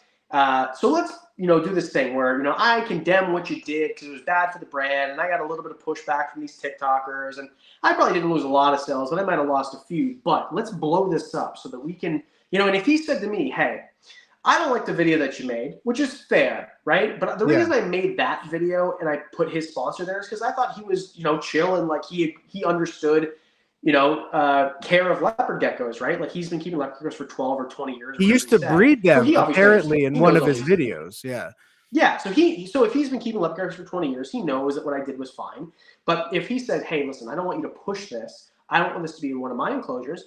I always said, okay, let's do a podcast where we disagree with each other and then at the end come together. And for him to say, like, because the thing is, like, he obviously likes drama, and this is not wrong. Like, I'm not condemning him for this. He obviously likes drama. Every little bit of drama, he's attached to it. He's like immediately on it, right? So, and that's good. He should be doing that because that's how business works, especially in a small niche like this. Yeah. So if that's how I would have done it. But again, you could say, well, you don't own Morph Market. You don't own Dubia. So who are you? And you're right, 100%. So it is what it is. And, you know, I wish him the best in the whole thing. And if my phone ever rings and it's him, I'll gladly talk about it. If he wants to be in a podcast, I'll gladly talk to him openly about it. But yeah, I don't think I did anything wrong. And I think that I also don't think he thinks I did anything wrong. I just think that he got a little bit of pushback from some TikTokers, and that was the issue. Same. I think people should talk things out more in this hobby. It gets too nitpicky. People start acting really immature, and like, so things have gotten bad with us in the past where it was like, oh, if you're friends with Frank, I can't be friends with you. That's like the absolute, like, that's so childish. Losers. You know, only losers do that. And I don't subscribe to that. The whole, if you're friends with this guy, I can't be friends with you. Like, okay, it's different if it slithers. Okay. If you're literally watching someone put, you know, snakes into tubs and watching them die in their skeletal remains. Okay, that's different. I'll be honest with you, Frank. I don't know anything about your controversy. I know you picked leopard geckos up by the tail and you kept them in, or people said you kept them in too small of enclosures or whatever, but I'm not into the weeds with that. So if someone said to me, well, you're doing Geeky Gecko's podcast, if you do that, I won't be friends with you. Then we're not friends. I don't do business like that. Okay. So if you say, if you deal with this person and I can't be friends with you, I think that's childish and stupid and you're a loser. Unless it's obvious, justified abuse, or something right? like that. Yeah. Right. So yeah, I mean, I don't agree with that. I think that's all stupid and whatever. If you don't want to sponsor someone, that's different. You're giving your money to them. That's like a privilege. I was privileged to be sponsored by these companies. If they take my sponsorship away, that's on them. I would never condemn anybody for that. But hey, I don't want to, talk to you or be friends with you, and I now dislike you publicly because you do. I think that is stupid. Yeah, and so in wrapping up this, the mob, you called them the mob, right? Yeah. Because there is a group of people out there that try to rally up other people to try to bring certain people down. Here's the thing that I think with the mob, and maybe you could let me know if you agree or disagree. If you ignore the mob, they have no power. If you give them power, they have power. So by Dubia saying, hey, we don't agree with what Adam did, and we need to vet our creators more carefully, you're actually giving power to the mob to tell you what to do. It basically makes you their servant. And anytime that they have something that they don't like, they're going to rile up their friends to go against you. So at some point, you got to stand against the mob and just be like, no, look, even though to the mob. And if you don't, guess what? They go away because they realize they have no power. And they literally have no power because most of the people in the mob have no followers and stuff, Frank, I don't think that anyone said it as eloquently as you. That is exactly correct. And I think that the person who said it the best was, do you know who Bill Strand is, Chameleon Academy? I don't know. Yeah. Okay. So I don't know, Leopard Gecko or whoever, like Bill is the guy for chameleons. Okay. This is a dude who's been studying them forever. I went to Madagascar with this guy to study chameleons. It was like watching a 4-year-old with crayons every time he saw a chameleon. Okay. He was so excited. So anyway, Bill did a video about this last week. And he said, and I'm going to paraphrase because I can't remember his exact words, so this is not a direct quote, if you cancel somebody after the mob comes after you, all you're showing is all the mob has to do is come to the sponsor's door and the sponsor will answer and bow down to the crowd. And that's exactly what happened. It's exactly what happened. What happened was the sponsor bowed down to the crowd, to the mob, which is what it was. And that's the word he used actually, was mob. And it was a small mob, but it's always the loud majority, right? And it was a bunch of TikTokers. And I don't care if they have a following or don't have a following. It doesn't matter. The point is, are you right or are you wrong? And the idea that there are solitary and territorial is ridiculous, and we know that is not true. We know that what I did was not wrong, and I could have explained it better. I'll agree to that. But what I did is not wrong. So yeah, I think that the mob was bowed down to it. I think that you're going to see a lot more cancellations because of this, and I think it empowered people to try to cancel more people. January. Well, now ever since 2020, honestly, ever since Slither, it's been canceled crazy since then, right? Like they try to cancel anybody that they don't agree with, and different mobs pop up here and there. And usually a mob, to be honest, and maybe you could agree or disagree with this, in my experience, a mob is usually only about 5 to 10 people that try to rally up as many people as they can, which might only be another maybe 20 to 30 people. And so let's just say a mob, let's give them the benefit of the doubt. Let's say they could rally up 100 people to send you an email. Like if Dubia got 100 people that sent them an email, how many people are actually in the reptile industry? Hundreds of millions. So what is 100 people mob compared to hundreds of millions that are actually in the hobby? If you ignore them, they'll go away. They'll die off, but. And I would like to propose this too. Of the 100 people, let's suppose it was 100 people, because he said hundreds, but let's be generous. It was 100 people that emailed him that day or 2 days. How many of them have ever bought an enclosure from me before? Ever actually going to buy an enclosure? Because I guarantee you, I would put money on this, although there's no way to prove it. My endorsing me, I sell more enclosures. I know for cages, for example, the enclosures are 3 times more expensive. They're also better. 3 times more expensive. I know how many of those I sell without even trying, just putting a link in my description. And I sell dozens of those a month. So give me a freaking break. And I think that the idea what you said is the mob, right? It's only a few people, and that's true. Because I go on TikTok and I see, like, you know, it's the same people. It's the same, like, 12 people making these comments, everything I make now. Oh, you're going to put 6 of those in an enclosure? Ha, ha, ha, ha, ha. I don't know. You can put 6 of your brain cells together to figure out exactly how things, like, just so unbelievably dumb. And people just completely, and the thing is, too, in certain channels, continue to beat on this because they have nothing else. All their videos are getting 300, 400, 1,000 views. And now they can make a video about me, and then all of a sudden they use my name to leverage, which is fine. It's okay to use other people's brands to leverage as long as you're being positive, to leverage themselves, and now they get thousands of views. Okay, so I attack this guy, and everyone's attacking this guy, and they're getting lots of views. So I'm going to continue to attack this guy. It makes sense why they're doing it. But if you notice the way that I leverage people's names, when I talk about Brian or Kevin or anybody else, except for Slither, who's a piece of crap, I always talk about how good they are for the community, the good things they've done, even if I don't agree with them. There's another creator who I won't even say, because I disagree with the majority of what he does, but I even talked about him in a positive light, the positive things I think about him. So I just think that these people are losers who have used my name to gain views and followers and whatever else, to just tear down what I've done in one video, never mind all the things I've done in the other videos, which they've agreed with up until. And I've found so many comments. I looked. So this person has condemned me, and then I type their name in my search bar in comments, like you're in YouTube, where you can search on the back end for keywords, and I see how much they like my videos. And one of them commented on over 100 videos, and then all of a sudden as soon as someone on Facebook said that you shouldn't like this guy anymore, all of a sudden they jump ship. So I just think that make your own opinion, and if you don't make your own opinion, then I think maybe you should split one of your brain cells apart and rub it together so you can form one of your own. There's some of that comedian coming out, huh? The dark side of the comedian. Yeah, I mean, personally, for what it's worth, I don't think your brand's going to be affected at all.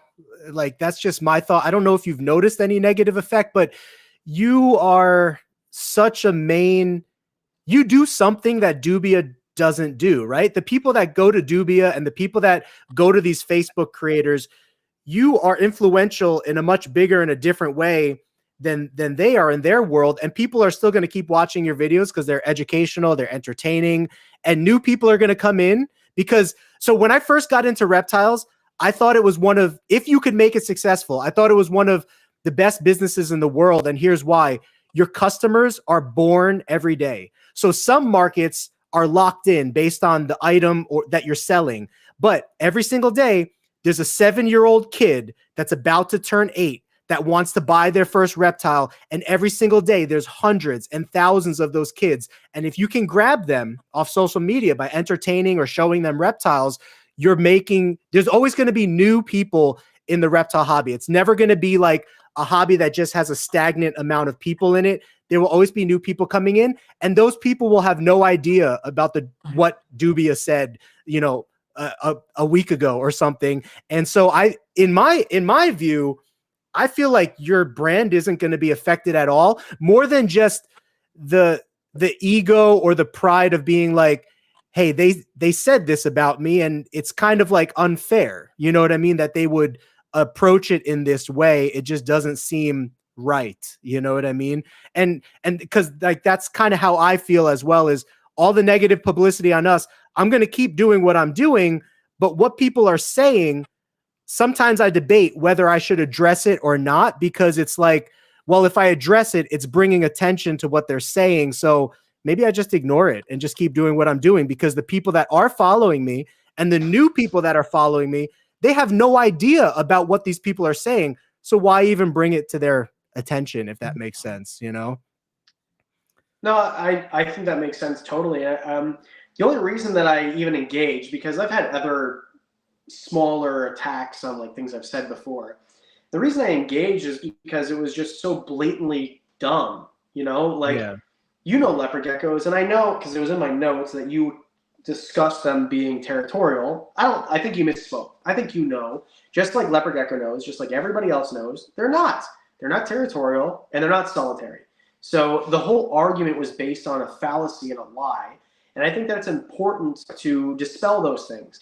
And I think that if my brand is going to suffer because I, temporarily, because I dispel a myth and what is a lie, because I don't believe that anyone who actually said those things actually believes that, then so be it. It is what it is. Like, at the end of the day, I started this channel. I never expected it to make any money, never mind to quit my day job and make it a career, to put out the best information in the most fun way possible. So if, my brand suffers a little bit, the only reason I have a brand in the first place is because I wanted to be true and honest. So whatever. It is what it is. If I lost a few grand from ad revenue because a couple of people who didn't like me that much in the first place decided to jump ship and not watch my videos anymore, who cares? Who cares? There's more people out there who now understand that leopard geckos are in fact always social creatures. That is the rule. And they are always found together. And I'm not saying that you should always keep them together, but at least they understand a little bit. Like Dave Kaufman, who I love and respect and travel with, does these videos. Are we keeping them correctly? Leopard geckos in the wild. He hasn't done that video yet, but like whatever. Those videos, ball pythons in the wild. He does those to give you a better understanding of what they're like in the wild. Not saying you should do this in captivity. Right. I did that in a little micro way and then got attacked for it. So it is what it is. I'm happy with what I did. I'm proud of the video and I have no regrets. See, we actually got to meet Dave at the last super show that we had been in. Yeah. Originally, we were in one of his videos, but I think we got taken out of it because of people. I was actually gonna ask you about that because Dave doesn't know me, but you know Dave.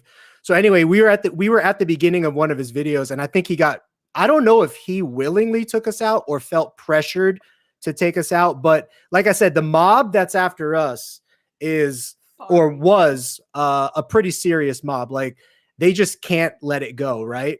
But I think one of the reasons they can't let it go is because we keep growing. Like, it's weird. The more they try to take me down, I don't see a stoppage in our followers. I only see an increase. And even though it may prevent certain opportunities from me working or, whatever, sponsoring or anything like that, at the end of the day, I have to be true to myself and I have to do what, like, I think we're American, right? Well, sorry, you're not American, but this is a free country. Like, unless somebody is like, okay, so I'll admit and I think a lot of young kids go through this. A lot of young kids like to see animals fight and stuff like that, right? Because like their maturity is not fully formed. So there's videos out there of animals fighting each other. Like, I used to take kind of pleasure in like watching animals fight each other when I was like a young kid. But now that I'm an adult, like, I don't necessarily take like joy in that anymore, at all. And so like that content never even pops up on my feed because I don't watch that kind of content, what was I talking about? Where was I going with that? Well, I'll say, Dave and I know each other very well. We talk all the time. He's never spoken to me about you or anything like that. So yeah, Dave and I have had conversations about other creators, but I was very honored to meet Dave. I know, it was amazing. I had a really good conversation. He's a giant human being, and he kind of smells bad, but really tall. So, and I did invite him to come over to our house here in Arizona, and he could do a tour and stuff because we've got some like sail fins and some pretty cool stuff that I think he'll like. And he has some family in Arizona. So last that I heard from him, he said that he might hit me up when he's out here. So anyway, if you get the chance, if it happens to cross your mind and you happen to say, hey, Dave, can you give a response to Frank? He's wondering, if you really disagree, you know what I mean? Like if the mob got to you, or maybe you agree with the mob. Now, here's the thing with the mob can say anything they want from their perspective. They could lie about you. They could exaggerate things and all that kind of stuff. So I've thought of making videos to address like what people have said, but at the same time, okay, I'm going to move on from that because I don't want to focus on that. What else is on your list? Well, can I put in real quick? I just wanted to say thank you for giving me the opportunity to hang out on the live stream. I'm going to go back out into the garage so that I can get to work out there and keep working on cleaning. But it was really cool for me getting to actually talk to you and meet you. I've been a fan for probably 2 or 3 years now. I used to listen to all of your videos while I was working when I used to work at ASU. So it was cool for me getting to actually speak with you. Well, hey, nice to meet you as well, even though I'm watching you like 15 seconds behind. But very nice to meet you also, and I hope that you enjoy the rest of your cleaning. And if we ever run into each other, feel free to come up and say hi, shake hands, give me a hug, whatever. It was nice to talk to you. Thank you, Brooke. Thank you. All right. Also, Brooke has a shirt of an axolotl drinking milk, so I think this would be a strawberry milk. So I think this would be a great time. Do you have some kind of milk brand that you partner with or something? I saw the other day like Schmelk or something. Let's just. So, Frank, I believe what you're speaking about is Snilk. Snilk. And so Snilk, this is a very serious thing. There's no jokes here, despite my smile. Snilk is the milk-like substance from the udders of a snake, which are called sneets or snutters. This Oh no, you cut off again. I bet you if you leave and come back though, you'll be fine. It seems we're gonna cross our fingers. Yeah, I'm sorry, Adam. I feel bad.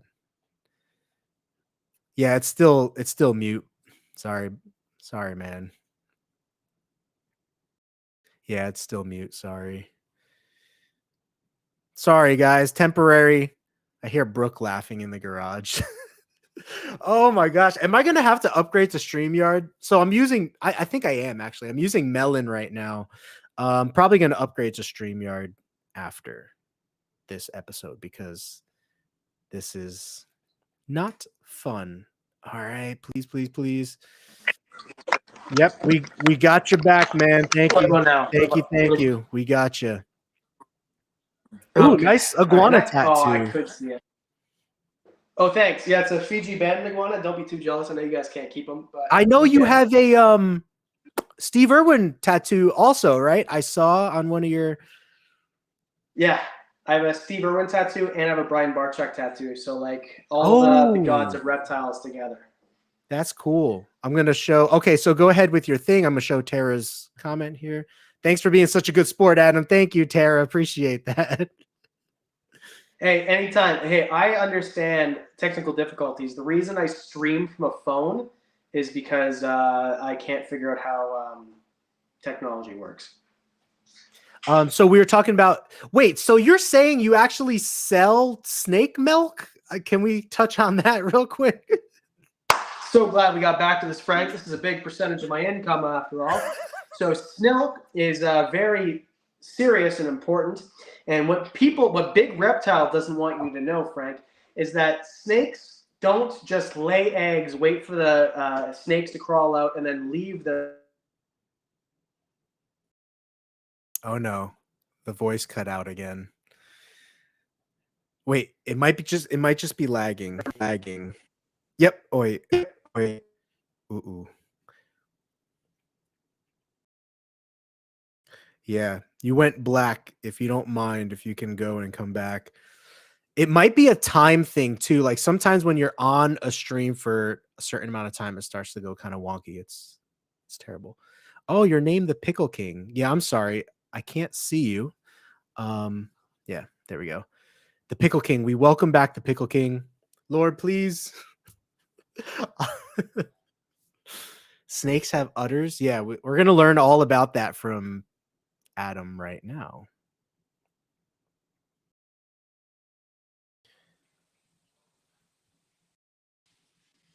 All right. So it sounds like you're back. Yeah, sounds like you're back. Good. Somebody said, I want to learn about snakes have udders. So sorry, you can finish that thought. They don't have udders, Frank. They have snutters or sneets, and that's a very serious thing. So anyway, I've learned that the little baby snakes suckle on the snutters and sneets. Dr. Fexneck, who's a doctor of snake lactation, taught me this. And then I bottle it, and it turns into pickle juice.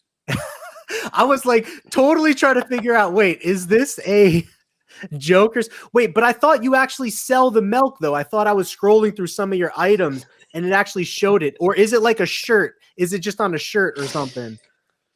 It's just a shirt. So, Frank, you probably would understand this because you're not in Canada, but here in Canada, we sell milk in bags. This is a real thing, by the way. You can look this up. So you'll have a fun time deciphering the joke from the reality. That's a real thing that we do in Ontario and Quebec. And the Snilk comes in these 1.33 liter bags, which is about a third of a gallon. And you can buy Snilk here in stores in Ontario and Quebec in bags. Oh, wow. Yeah, I did not know that.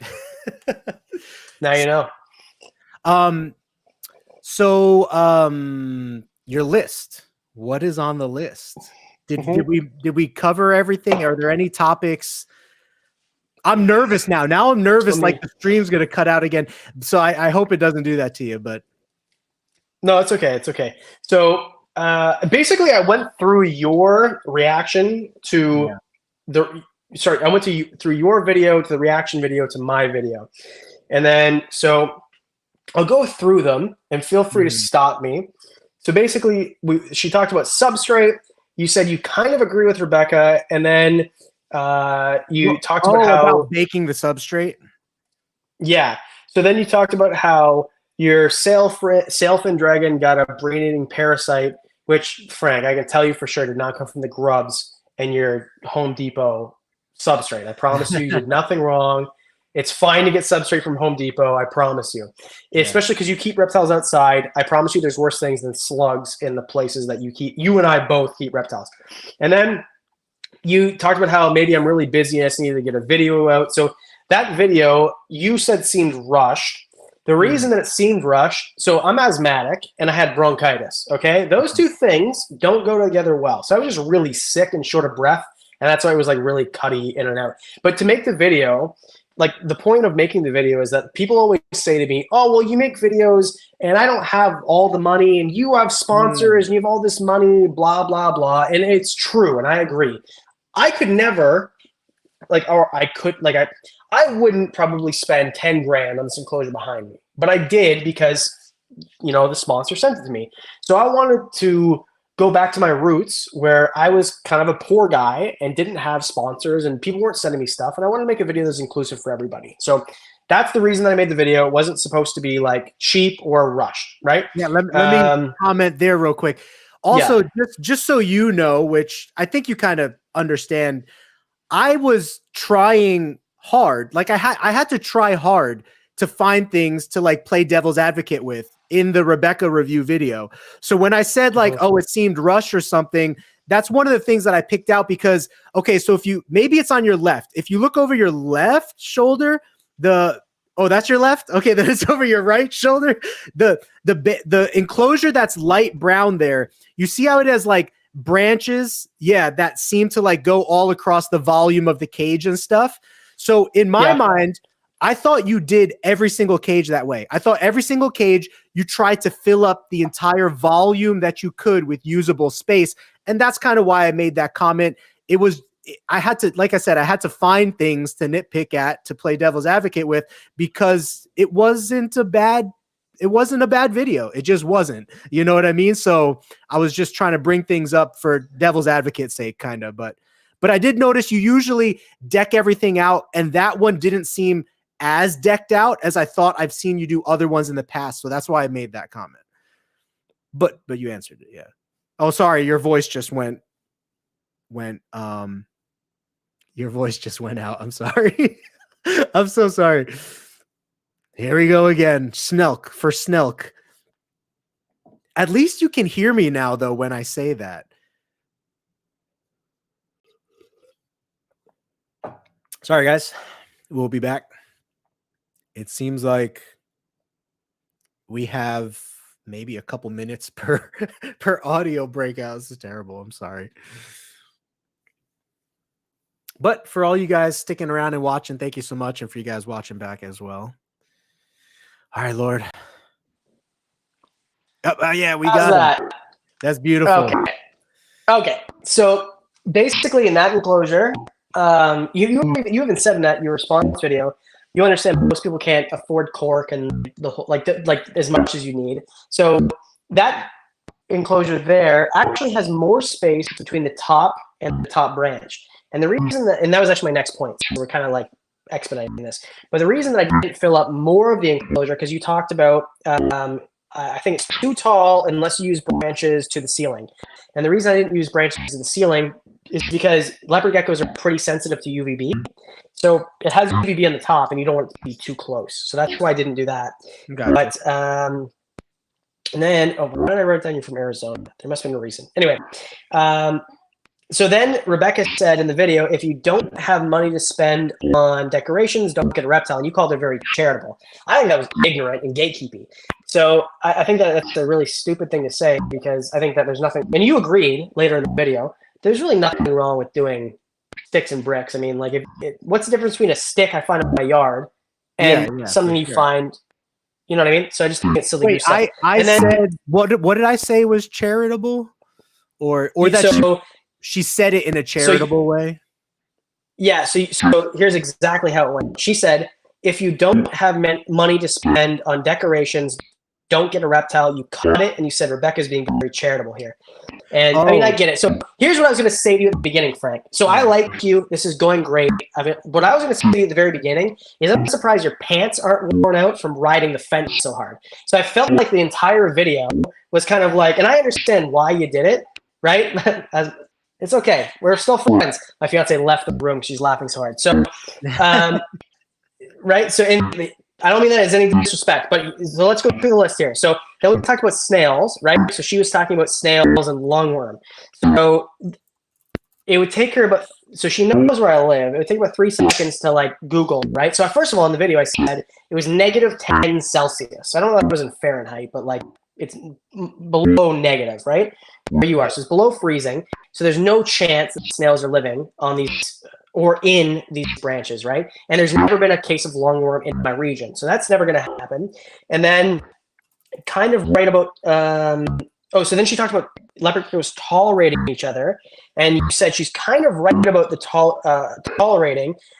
And then you talked about your experience. So, but you actually agreed with me at the end. But then also we're comparing apples and oranges, because your experience with cohabbing leopard geckos in your video you're talking about is a breeding situation, which is in a tub. And I do this too. So I'm not saying there's anything wrong with putting leopard geckos in a tub, because right now I have leopard geckos in tubs breeding. So there's nothing wrong with what you're doing. However, your experience putting leopard geckos together and my experience putting them in a 4x2x2, which by your own admission is 4 20 gallons floor space to get, right, is different. So putting 4 leopard geckos, and you actually came around and said that you keep 3 females or 4 females together, and you experience more nippiness when a male is. So this isn't even like I wrote this down and then you actually just kind of like explained what you meant that right after. Yeah. And then she talked about how there's no benefit at all, which obviously is silly goose stuff, because in the wild they have unlimited room to roam and they still choose to be together. So if there's no benefit, why are they doing that in the wild? Like, that's just silly. And then she talked about how it was overcorrect. Or no, I think you used the word overcorrecting, but you were referring to her saying people do anything to prove a point, which I don't do. I mean, I just think that's silly. Anyone who does anything to prove a point with animals on the line is just evil, right? That wasn't doing anything to prove a point, and I don't think it was overcorrecting either. And then you went to, so all of this actually I kind of agree with. I was just kind of writing notes through your video. And then we're almost at the end here. I have like 2 more things. And then I said, this is the part where it kind of got like, this is the part where I was listening to the video. And then, so Trish is my fiance, and she was listening to it. And then she started to laugh because she knew exactly how I was going to react to this. So 4 or 6 or 8. So I'm talking about, do you think, so I said to the audience, do you think, this enclosure would be good for 4 or 6 or 8 leopard geckos?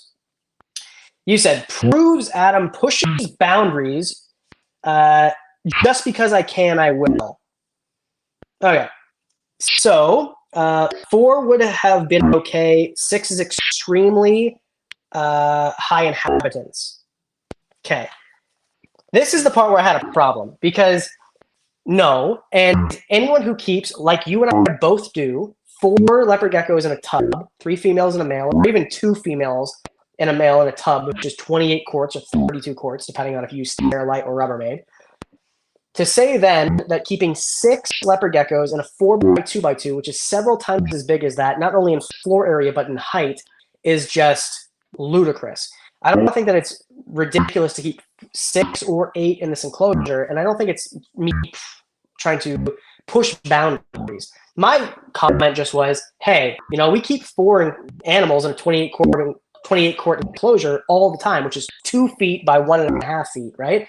And 7 inches tall. And that's no problem. Nobody has a problem with that, including Darian, who pushes that on Morph Market, or at least allows it on Morph Market. You and I would agree on that, right? He excludes some people, but not others. We talked about that earlier.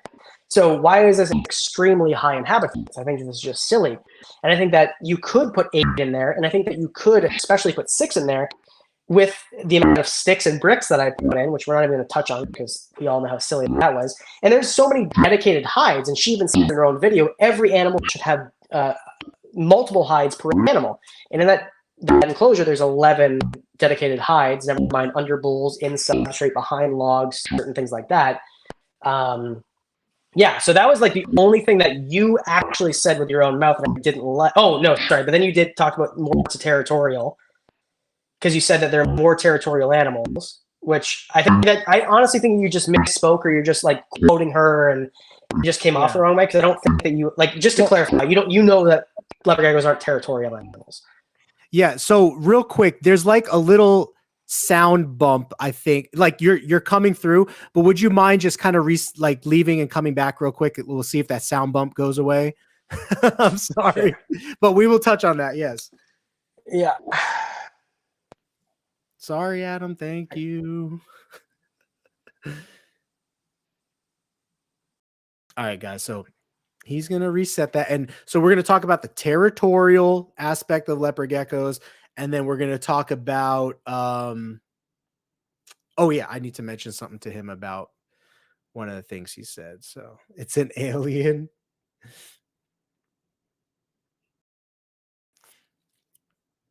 All right. Fingers crossed. No sound issues.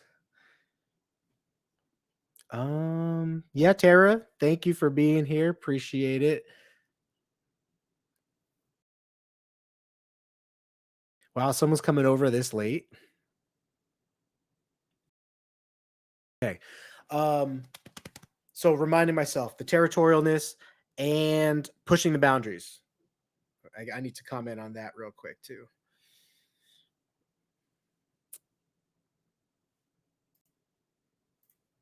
Let's exit out of that.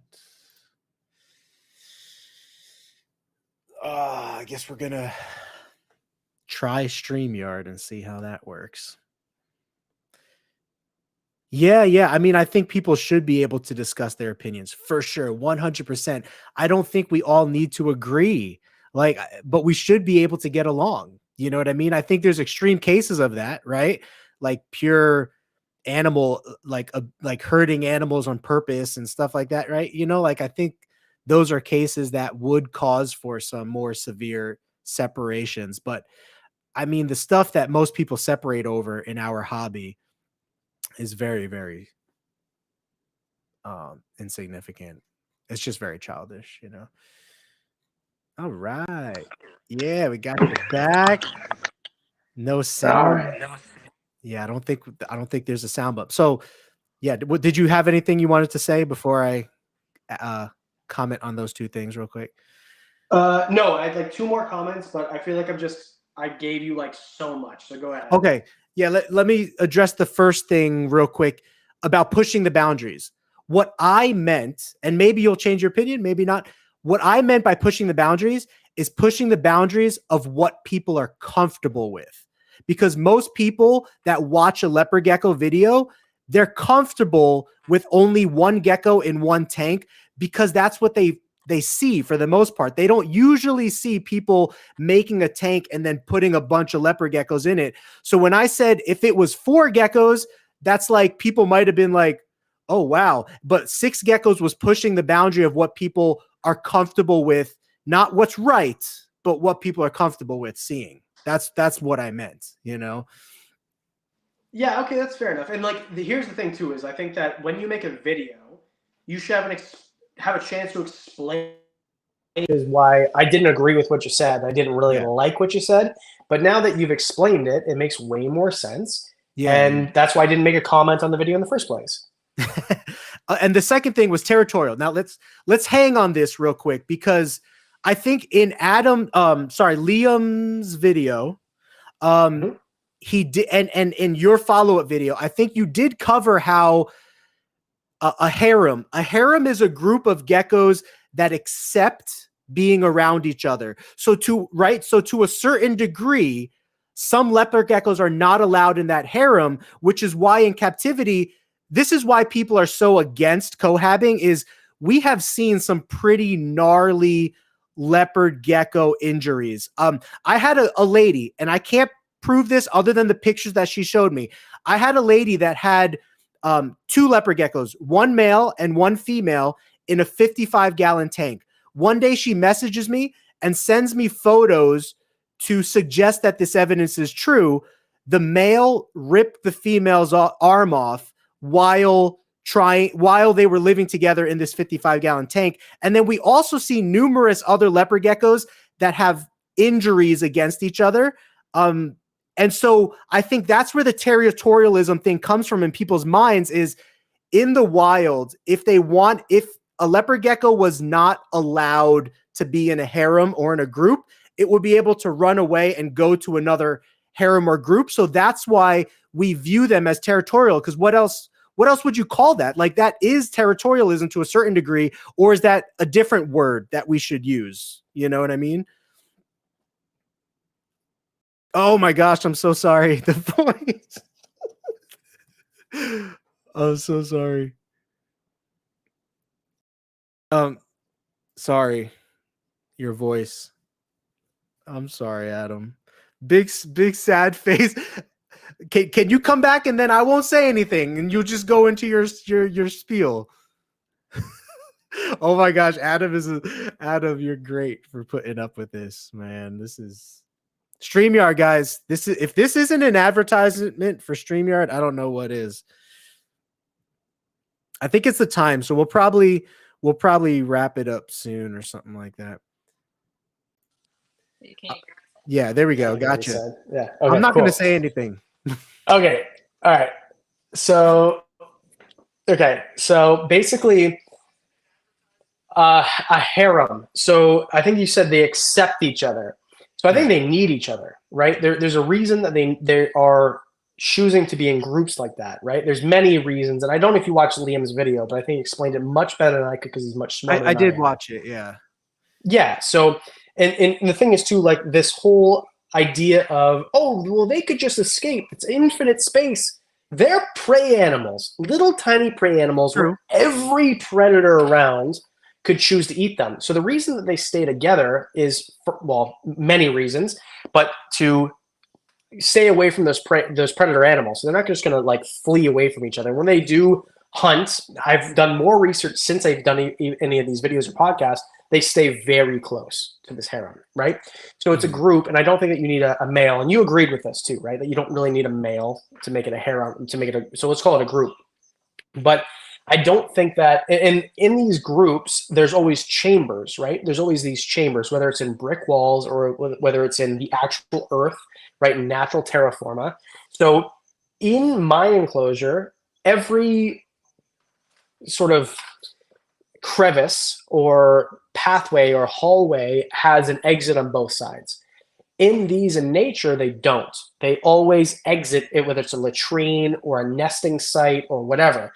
So if you're an animal that is an outcast, you're going to be put into a corner and you cannot escape. In my enclosure, they can escape. So big difference. Also, these animals do understand. I don't think they're stupid. I think they understand that there is no predators and they can walk around. So I think they're in a much less stressful situation in my enclosure or anybody's enclosure. And I think that your examples of, well, this girl put a male and a female. Okay, well, apples and oranges and bananas, right? If you put a female and a male together in a 55-gallon enclosure, first of all, there's no comment about how it was set up. So let's suppose it was set up great. Either way, you said in the video that I watched that I'm making notes on that as soon as you put a male, the male will try to constantly breed the female. And with a male, if the male doesn't have reception from the female is now useless. So what does the male do to the female, right? So if you put a bunch of females together, because like males and females, there's no males in my enclosure. So in every example I've heard where it's only females, well, the females rip each other apart. Yeah, because they're in a 20-gallon in Petco with lights on them all the time, no hides, no food, no temperature requirements, and it's the surface area, they're never cleaned. So of course, right? Frank, if you and I were in a 8x8 room together, we'd be chill and play cards and play hacky sack and kumbaya, right? If two criminals who were, you know, these males who just their entire life was crime and fighting and getting in rival gangs, then yeah, of course they're gonna fight each other, right? So it's two separate things. If you've got 2 females or 5 females who have no reason to fight, because why do females fight in the first place with leopard geckos, not females, right? Is they're fighting because they're ovulating, right? So if there's a male, they're ovulating. You mentioned this in your video. So now they're fighting over resources, which is the sperm of the male to create the best eggs, or they're fighting over hiding spots or heat or food. But if they don't have it in those things to fight over, right? If you put 6 male or 6, I don't know, people into an 8x8 room and there's nothing there, you know, bright lights and nowhere to hide and no food and no water, of course they're going to be in a bad mood. But if you put 8 people or 6 people into an 8x8 room and it's there's places to hide and there's beds and there's massage therapists and, you know, there's a gourmet meal every, you know, 6 hours, 4 hours or however long people eat, whatever. And you know, it's going to be a different thing, right? So if you set them up correctly, they're going to be fine. If you set them incorrectly, of course you're going to have issues. So people like to put this, oh, well, they're going to rip each other apart. Yeah, if you set them together like a novice would do, which is why novices shouldn't keep leopard geckos together. If you put them together like they would be in the wild, where they set themselves up, then of course they're going to be fine. So I just think this whole idea of them being territorial, they're only territorial the same way that humans would be. Humans are cohabitable and social animals, and so are leopard geckos. But if humans are set together where there's 6 people and no room and everyone's pooping in a different corner and it smells disgusting and there's no food, of course they're going to fight and be irritable. Same thing with leopard geckos. That's my argument. Yeah. And that's fair because nobody's ever really studied. Like when you create an experiment, you have to create like a control group. You have to like study it properly. So I totally agree. From my perspective as a breeder, I've experimented with raising babies in a large tub in groups and stuff like that. And they just do better in groups of 2 or less because they start nipping at each other and biting off each other's tails as time goes on for the most part. So like, I think I think you understand that leopard geckos fight, but what you're saying is that the fighting could be linked to stress factors that are not actually related to them feeling territorial, but rather them feeling stress over whether it's resources or housing or whatever, because we keep them in a way like a breeder setup is not a great representation of how they would naturally be kept in the wild. And if they were to naturally be kept in the wild, would they get along? But also real quick, in Liam's video, he did say that geckos will tend to grow up together and then eventually the males will separate out. So would you call that territorialism, where the males that are in that territory will protect that territory against other males coming in? Do you think that that is territorialism? Yes, I agree that males will be territorial over females. Okay. And I think that's, yeah, the same. And I don't know, dude, like how many times have you went to a bar downtown and seen a fight? What's it always over? A female, always. And it's the same, like, I know that people always misogynist, that's just the way it is. And it's the same thing with leopard geckos too, is like females don't fight over things unless there's not enough of those things. And males are the same way, but males, like in leopard geckos, by the way, to be clear, need multiple females, and female leopard geckos usually want one male leopard gecko, right? So yeah, I agree with you 100% that males will be territorial over females, but the same is not to be said with females, and that was the example that I was using. So you would, what is your view on housing males together? It's absolutely no, because would you say that would you call it territorialism, or would you call it something else when males get around each other and get really aggressive? I would say it was territorialism because I think that territory can be land and also resources. And let's be clear, I'm talking about animals, not humans. Female leopard geckos are resources to a male, because in a male, their entire purpose is to reproduce. And if you get them around females, you know this, they'll just breed them until they die. Like that's all they want to do. You have to remove the male from the females. So yeah, that is territorialism for sure with males, but females are not territorial like that, like males are. Okay, that makes sense. William says, oh, William just gives a William gives Thanks, a William. super sticker. So thank you. So you had 2 other comments on there. Yeah. So, okay. So the first thing was you said that my video was uncharacteristic. So I don't know how, like, the thing is too, like, I can't expect everyone to watch all my videos, but Yeah. I will say from the very beginning, including my second and third videos ever, I'm doing the same thing in these videos. Like, I've done these videos 100 times. So probably literally 40 or 50 videos, including leopard geckos being cropped together. So the uncharacteristic thing, I guess now that I've thought about it, you're probably saying like my demeanor. And my demeanor was because I was extremely sick. Like I had to go to the hospital and get on steroids and the whole thing, dude. Like I couldn't breathe. Like my girlfriend was going to send me in an ambulance, okay? So like I understand that. That makes sense. Darian should consider that.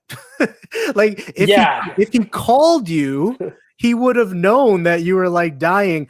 So quick comment on that. By uncharacteristic, Sure. I just meant that I never viewed you as the type of person that put you did a thought go through your head that was like, this is a possible controversial video. And that's what I meant by and not controversial because it's wrong. I'm not saying it's wrong. Controversial because of the perception that the hobby has and knowing that they might react in a certain way against it. That's what I mean by, did you know that it was controversial going into it?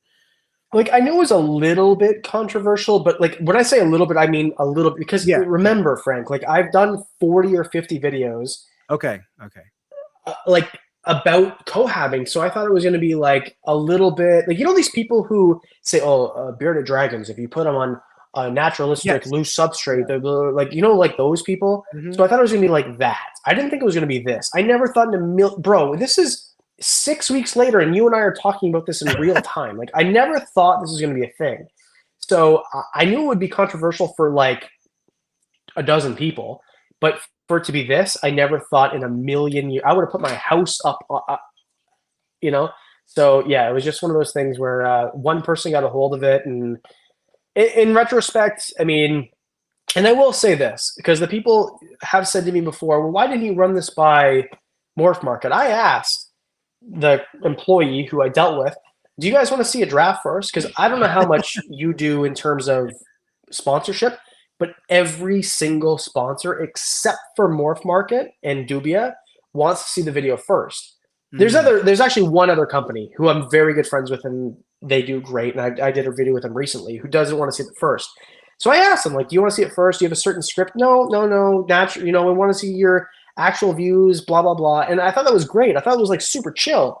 So yeah, so that's kind of a little responsibility they have to take for that. And they shouldn't have, they definitely shouldn't have blasted you like that.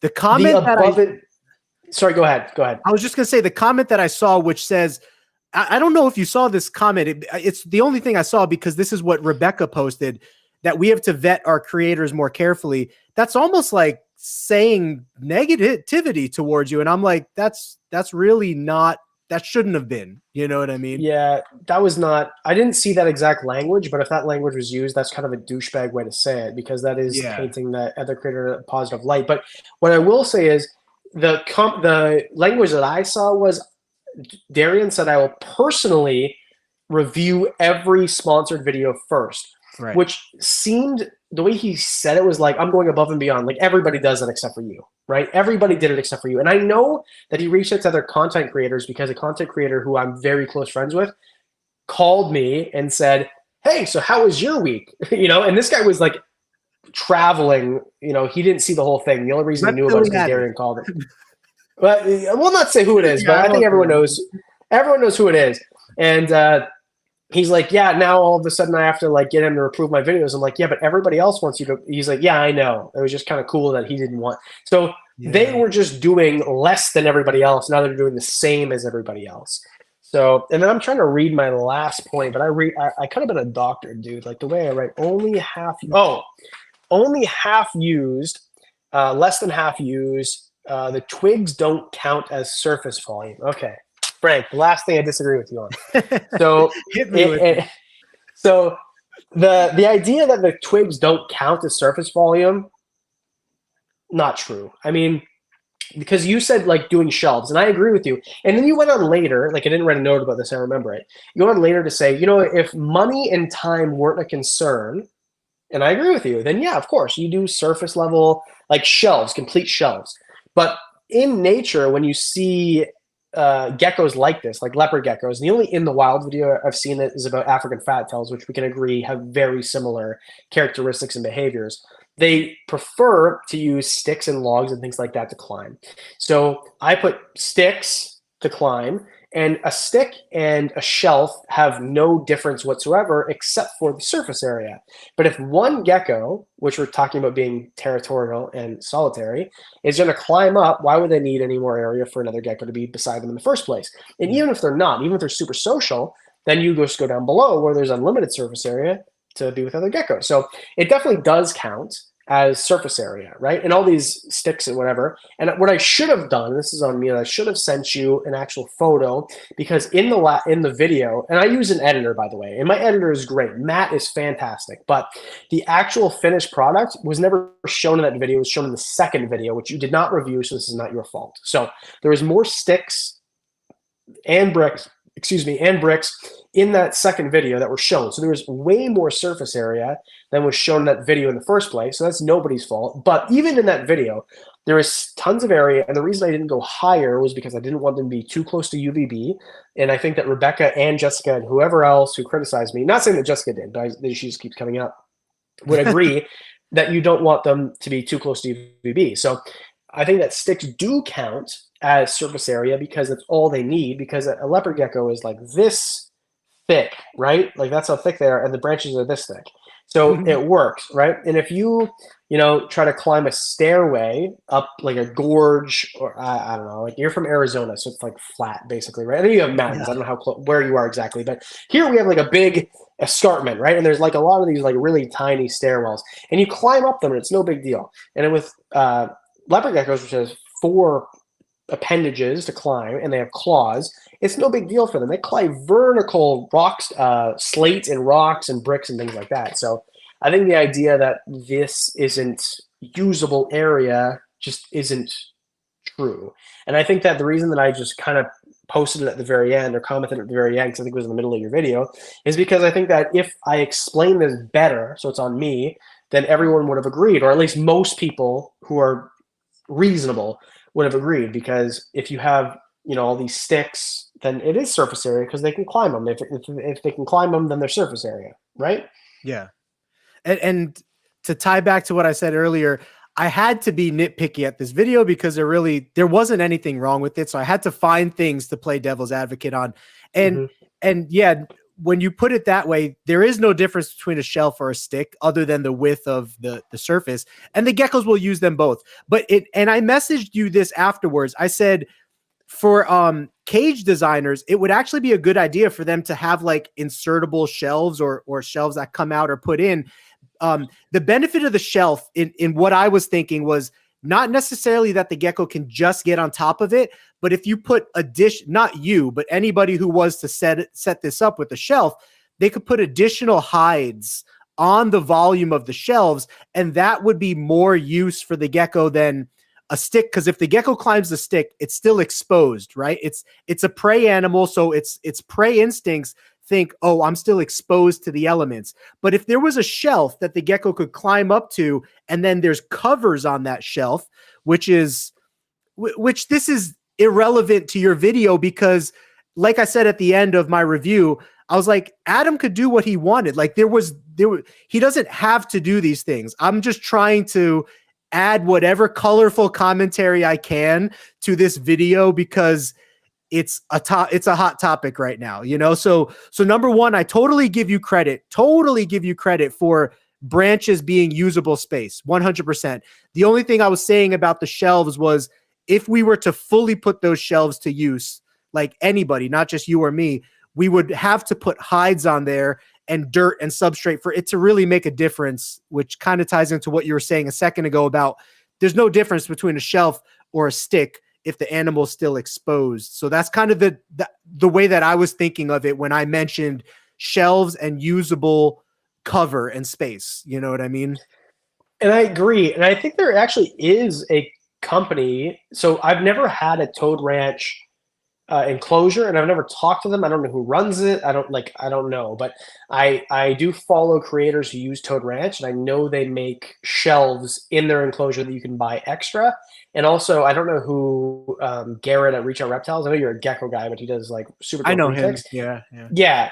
I love Garrett, by the way, the coolest dude ever. Like, I love that dude.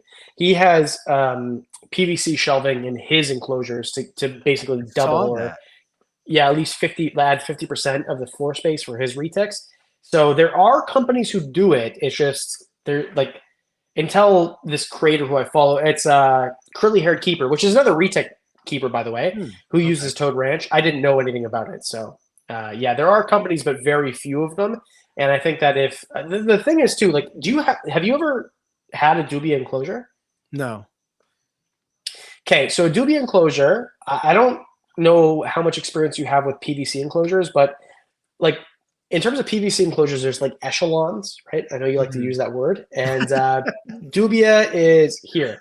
Like it's like metal framing with like very like thin PVC. Like the reason that they're so cheap is because they're made cheaply. And are they stackable? It doesn't sound so strong now the way you describe it. Can you put 3 or 4 of them on top of each other? I don't know the answer that they would give, but as someone who has years of experience, I would never stack these enclosures. Okay, I didn't know that. That's good to know.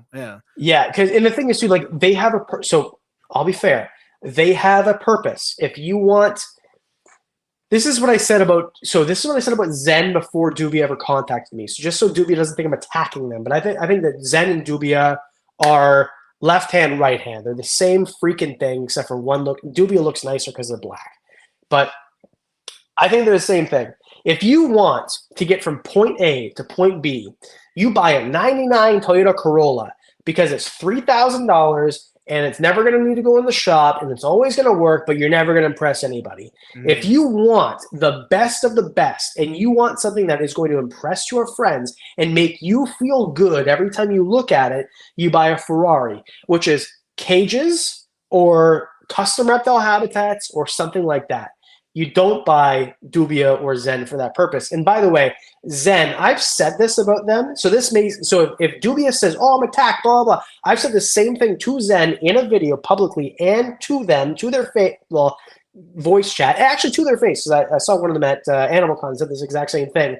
And they sent me a freaking gift basket to congratulate me on my engagement, okay? So they didn't take offense to what I'm saying, so I hope that Dubia doesn't either. This is not a personal attack, it's just my personal opinion about the product. Oh yeah. What was I going to say? I had a thought, and the thought went. Dubia. Dubia's a 99 Corolla, whereas Cages and Custom are brand new Ferraris. That's what I was going to ask. So you have a sponsorship thing with Cages or Custom or both? Neither. I don't have a sponsorship with either of them. In fact, if you want a custom reptile habitats, which is in the back corner there, I don't even have a code where I get commission. If you want to buy a Cages enclosure, which are amazing, by the way, and I absolutely love the brand, I love the ownership. If you want to use in all my videos, I have a link where I get 10% commission if you buy an enclosure. Custom, I don't even have that. Okay, and I gave them the award in my awards video a couple weeks ago over Cages. So I'm completely honest. I have no bias whatsoever. No one's paying me to say nice things about them. I have no contracts. The only company, enclosure company, who's ever paid me to say nice things is Dubia. That's the only enclosure company that's ever given me money to say nice things about their product. Cages gets you 10%. That's a decent amount, right? You said you're selling a few dozen a month or something like that. Dude, their enclosures are like $500. Like, that's I make good. crazy. And I don't even really actively promote them, but I'll tell you what, like Cages has ridden with me since I had 20,000 subscribers. So I love those people. They're great. The Brit who runs the company now is great. It actually just changed ownership like a year ago or maybe less. But Custom, Paul Barkley, who there's podcasts you can listen to about him talking about Darions. So they have like their own thing, but I'm not going to comment on. That company, there is no customer service like it, dude. Like I'll message Paul and I'll say, "Hey, I can't understand this part of the instructions or whatever." 2 minutes. This dude has so many companies he runs. Never mind this. He's the owner of the company. He'll message me personally. He'll call me personally. He'll text message. Bro, so Trish and I are having a baby, right? So I did the whole announcement. There was this whole thing. The first person who messaged me was Paul. So this is I can't say enough good things about custom. And they don't pay me, and I don't even have a commission code. So if you buy a custom reptile habitat, I don't even get commission on it. I just want everyone to have the best enclosures possible, and if you want that, then get cages or get custom. If you're on a strict budget, then get Zen or Dubia. And it looks like the cages is stackable. Like it looks strong, right? Is that over your shoulder there? Yeah. So I can't so Cages. This is a crappy Canadian company. Cages. So Cages over here too. So yeah, Cages is amazing, and they're in. Also, what I love about Cages, which I actually only have one custom, so I don't know if this is true about them, but they have receiving holes, and I don't know if that's the right word, but so you put you butt up. So this is the back, and this is the side, right? Okay. And the back has receiving holes, so there's holes here, so you know where to put the screws. And this has receiving holes, so it actually receives where it's supposed to, so you don't have to line it up by eye. It lines up because the holes line up. And I love that, and most companies don't do that. Like I have a Canadian cages company, which I'm not even going to mention because no one's going to buy it because no one's and it's garbage anyway, but they're crap, and I would never buy them ever again. I spent $7,000 on 2 enclosures, and they're junk. And the only reason I bought these enclosures is because it was quarantine, and Cages doesn't ship to Canada, and I couldn't go over the border. But Cages and custom. That's who I ride with for sure. Somebody was joking saying that your most expensive terrarium was the turtle incident or something like that. I remember I watched. It must have been Turts and Herbs. Was it Turts and Herbs? This was Laud Dog. Ask Adam how expensive aquariums for turtles can be. Okay, so Frank, let me tell you, I have this 150-gallon aquarium upstairs. I had 2 turtles in it that were free. So a comedian friend of mine said, "Hey, bro, you want some turtles? Because if you don't come get the turtles, I'm going to let them go in a pond," which you shouldn't do. So I'm like, okay, I'll come get your turtles. And then I spent thousands of dollars buying an aquarium and filtration and all this stuff for them. And then I woke up at 3 in the morning, and I heard this sound of water running. And I live close to Niagara Falls, so I understand this sound too well. And I'm like, this is falling too far from the filter to the water. And I went outside, and it was 150 gallons, and it was half drained. And anyway, I've got new flooring in my basement and new drywall on my ceiling. So it was very expensive. Yeah. Water damage is like the worst thing that you could get. The worst. Besides fire. Yeah. And I knew you're from Arizona, so you probably don't have a basement, but let me tell you. Dude, I grew up in New Jersey. Okay. So I know what basements are for sure. Yeah. So, but to get water out of a basement, dude, is brutal. So it was, but I have a lovely fiance, and she helped me do the whole thing. And now I've got new flooring down here, and the house is worth more money. So thanks, turtles, which I sold, by the way. I'm turtles. Maybe I'll see if we want to do another video on other topics, but I was going to ask about Trish. So does she like reptiles? Did she like them before you guys met, or through this she's come to like them, kind of thing? It's a great question. Trish, did you like reptiles before this?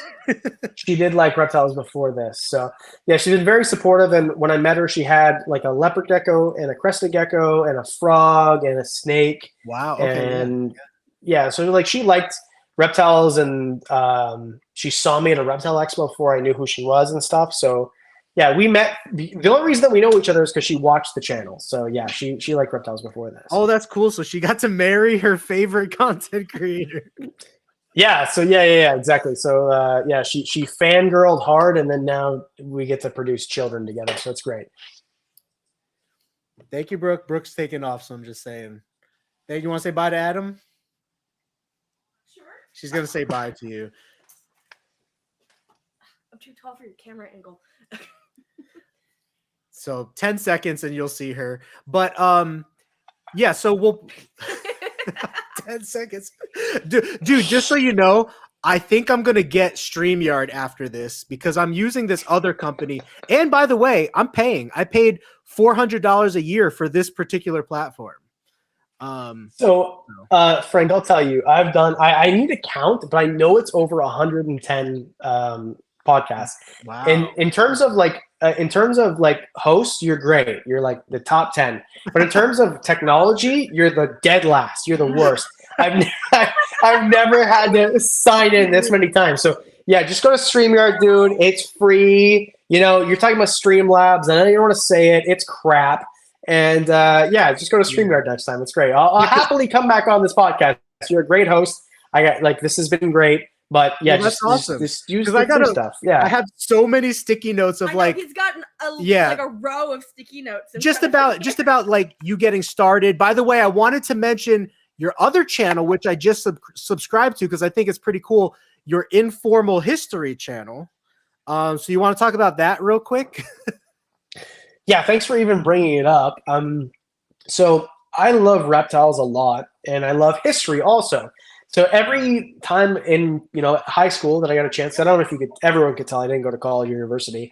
I would take as many history classes, world religion, world history, Canadian history, whatever. So I wanted to. The problem is for dumb people like me, as soon as you bring up, the War of 1812, before you understand the War of 1812, you have to understand blah blah blah blah blah blah blah, and it sounds like in Charlie Brown when the adults talk, that's what it sounds like. So I wanted to bring history to people who want to understand it in a way a dumb guy would explain it, even if you're not dumb to understand it. So I want kids and adults to understand history. And I do a lot of like true crime. I've been doing a lot of animal stuff recently to bring my current audience along. But yeah, I love history, and I want to explain it in a way that's really easy to come along and really understand. So Informal History, I appreciate if everyone watched. And so Frank, be honest, have you watched any of these videos, and what do you think? The Informal History ones? Yeah. I think I watched one of them. I don't want to put it up on camera because I don't want to ruin any sound thing. Let me see. I can tell you right now which one I was watching. I put it on my to watch list. The most historically inaccurate movies of all time. That was one that's on my watch list right now. And then let's see, was I watching one or did I watch one? It looks like I did not. I've been watching videos from this channel without realizing it's a separate channel. Yeah. Originally I thought it was your channel. Yeah. They've been coming up in my suggestions on my YouTube because I'm subscribed to your channel and I watch your videos. So they've been coming up in my suggestions. I thought it was from your normal channel. I didn't realize until just now. I haven't watched it yet, but it's on one of your videos is on my to watch list. And that's how I became aware of this channel, which by the way, congratulations for having only 17 videos on there. You have over 5,000 subscribers already, which is amazing. Let's see. What's your most popular? Your 5 extinct one is really popular. Yeah. And then so the one I did the week before last was 5 extinct animals we're bringing back in 2024. And it was a little bit clickbaity because it'll probably take more than this year to bring them back. But like I'm talking about like mammoths and dodos and stuff that we're bringing back. But yeah, I find extinct animals really interesting. The problem is nobody cares about extinct reptiles and amphibians, so that doesn't work for WWR because we got reptiles. So I put it on the new channel, and then a lot of other videos I do are like. So the one that's coming out tomorrow is the top 5 1990s serial killers that we never caught that got away with it.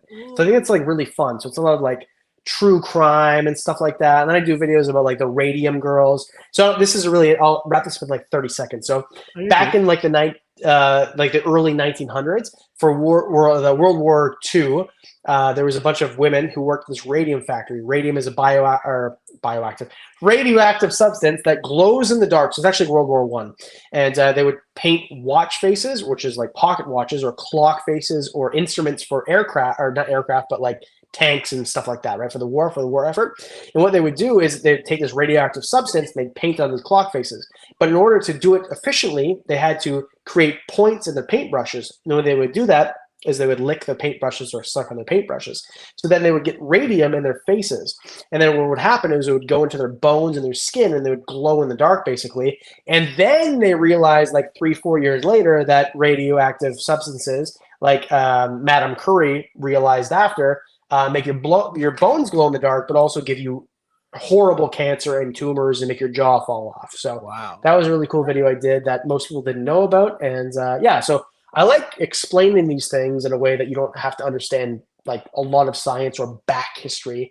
And I'm going to do a lot of War of 1812. I don't know if you knew this, Frank, but Canada, my home country where I am currently, burned down your White House in the War of 1812. And I can't wait to explain that history because where I live is a lot of that, the War of 1812. Yeah, They don't you talk guys about try to that take our here. country, bro. And we're like, no. And we burned down your White House. So yeah, that happened a long time ago. We're cool now, though. We're cool now. Please don't attack our country now because you guys have like a big military and stuff. Back then, we were a formidable force.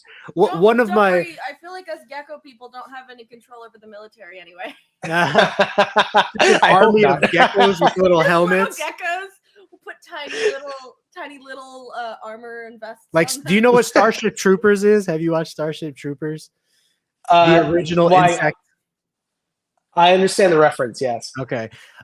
They're just large insects and the Marines have to hunt them. So I just picked one of our followers made a funny video with Starship Troopers like audio over a leopard gecko eating a bug. Because one of the audios is like, we have to take out all the bugs, troopers, or something like that. And he made a video with a leopard gecko like eating the bug. And it was just funny. But yes, you inspired Brooke to get pickles tonight. So she got some.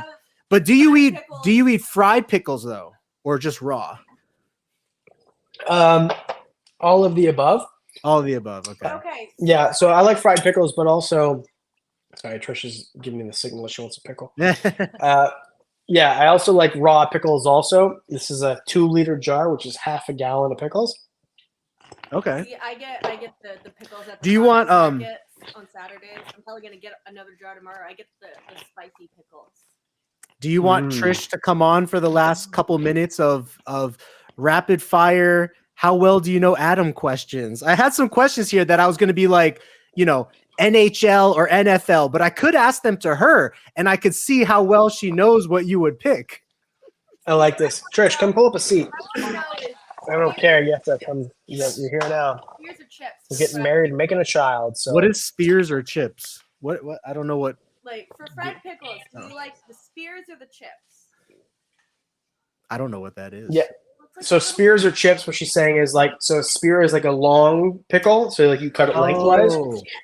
Or chips, and spears is the answer, obviously. But don't be silly goose. So you can't batter, like people who batter chips, like what are you, a pleb? You always have to like lengthwise. That's how you do it, so you can dip it multiple times.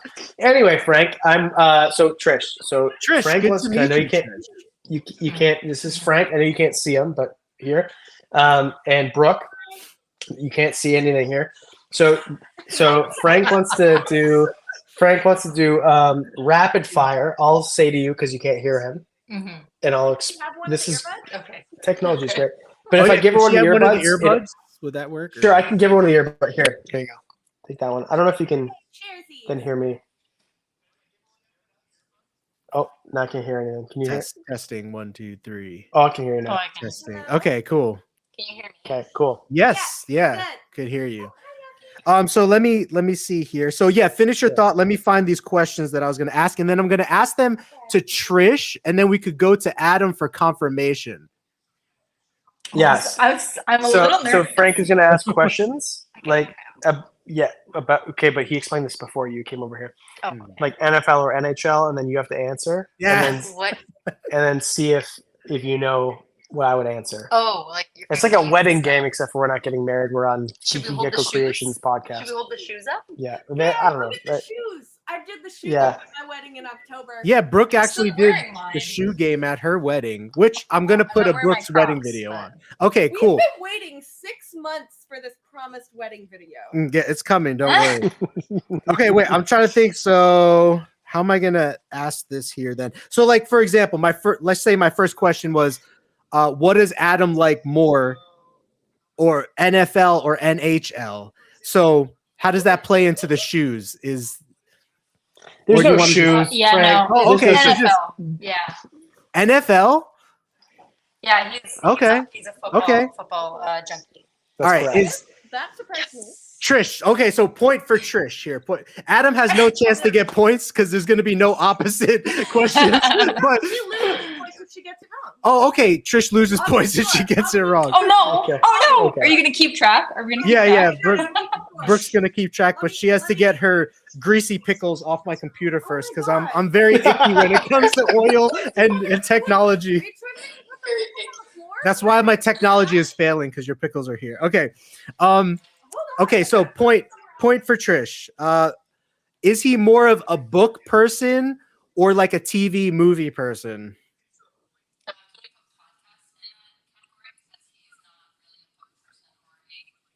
She's trying to tell you I can't read, Frank. So that's what. You might have to talk next to his lips because that's where the yeah, there you go. Yep, there we go. There we go. Now Perfect. so when you do that, we hear you, but when you're away, it's too quiet. So Okay, so the movies or books? Can we add podcast to that? Because I would have to say Movies? movies. I was gonna ask him, but this is a real test. You might not know this. What is his favorite movie or movie series? Apocalypto. I have not seen that. What is that? Is that a recent movie or? It's your favorite. Oh, Frank, I'm so glad you asked. If you watch the latest informal history video, I actually explain all the inaccuracies in history about Apocalypto. Oh, okay. Well, I guess I'll have to watch the video then. So, wow, 2 points. You keeping track of this, Points, Brooke? actually. Correct, 3 you got points. two correct and Wait, 3 points? What was? Yeah, oh, the yes, NFL, you asked the me. Oh, movies, yeah. and Apocalypto. see, Three Yep, points. we'll give it to her. Bonus Trish point. is an honest one. Wait, That's good. Should we do 2 points for saying the favorite movie or just 1 point? Just one for everything. Okay. I I was think thinking bonus points because it was a specific then it gets thing. too much math. I can do math. Okay, is he more into coffee or tea? And if he doesn't like either, I could come up. Okay, coffee. Then I was going to ask. Okay, and you might not know this. This is a tricky answer potentially. What is his favorite coffee drink? Like, is it black or is it flavored with Black. something? Black coffee? No Snelk and No, coffee? no, no snow, no snow. It's almost in season, so he will add it eventually, just a little bit. Almost But no in snow right now. season. You know, Yeah, you Snilk lattes. But besides that, black was correct. Yeah. How much would it cost to ship Frank some Snilk? Yeah, you sold me on the Snilk. I thought you actually sell bottles or bags of Snilk. Like, I actually thought you did. So, We'll work on the import-export paperwork. Frank, Yeah. And then we'll talk about it. Perfect. actually, I bet you if you sold powder milk and called it Snelk with the logo, some of your people would probably buy it Yeah, you for could sure. sell, like, Probably. That's a good 30 idea. cents for like an ounce. Oh, so this was a little bit more of a personal question, so you could answer or she could answer. But I was going to ask, who was your biggest influence in deciding to get into reptiles or be like a reptile content creator? He answered that already. Yeah, for him. And maybe she knows. Brian Bartek. There it is. Is that the truth and nothing but the truth? Wait, who is the second one? He already answered this like 2 hours A few hours ago. That's how long the podcast is.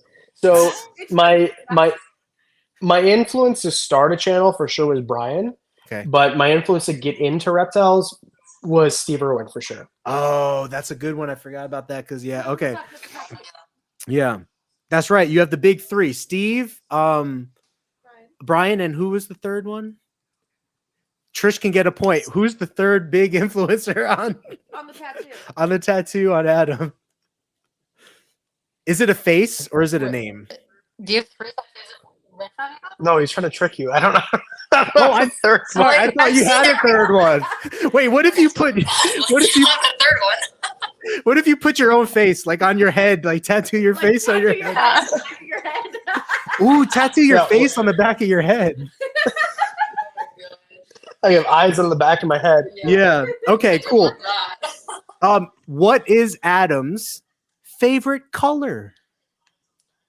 Red. Ooh, okay. You got some red going on in the background there too. We already Yeah. did the NFL, Red. NHL. So NFL, and you might not know this, Trish, but you got a lot of points. You got some to spare. What is his favorite NFL team? The Patriots. Oh, they're so close to Canada. That's like cheating. I don't know. That makes sense. So, Frank, here's why. So, I'm a Boston sports fan through and through. Okay. My dad is from Nova Scotia, so I'm going to watch the Bruins absolutely spank the Leafs tomorrow. I'm a Celtics fan, I'm a Red Sox fan, and I'm a Patriots fan. Okay. This just came to me because we were talking about Canada. Do you watch The Bachelor and Bachelorette at all? Oh my god. Okay, well, one of my favorite like funny characters on there is this guy named Daniel, and he's just this extravagant Canadian dude, like just extra Canadian dude. He makes all these funny comments and stuff. So anyway, I was gonna say if you knew who he was, I would tell you he's one of my favorite Bachelor and Bachelorette attendance I people. thought So. you were gonna say he was your favorite Canadian. I was like, Oh, you can't no. do that.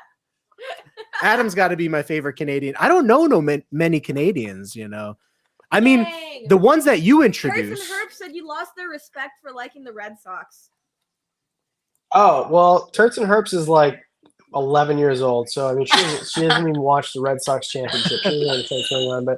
But, so wait, hold on. Your favorite Canadian. What about like Jim Carrey, Justin Bieber?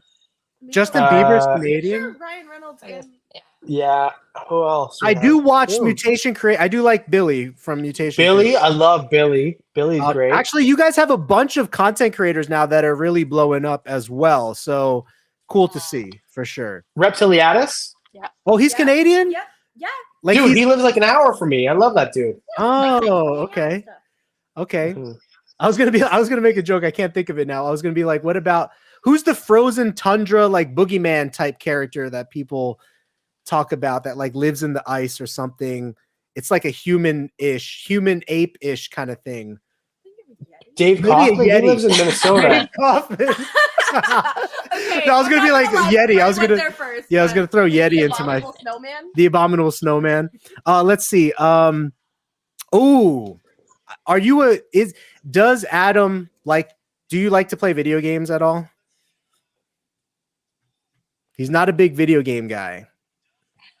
I like video games, but I'm busy. But okay. So, what type of video games do I want to play if I had time? So that's what I was going to ask is maybe you'll know, would Adam prefer to play on Xbox, PC, PlayStation, or his phone when it came to a video game? PlayStation? You think he's a PlayStation guy?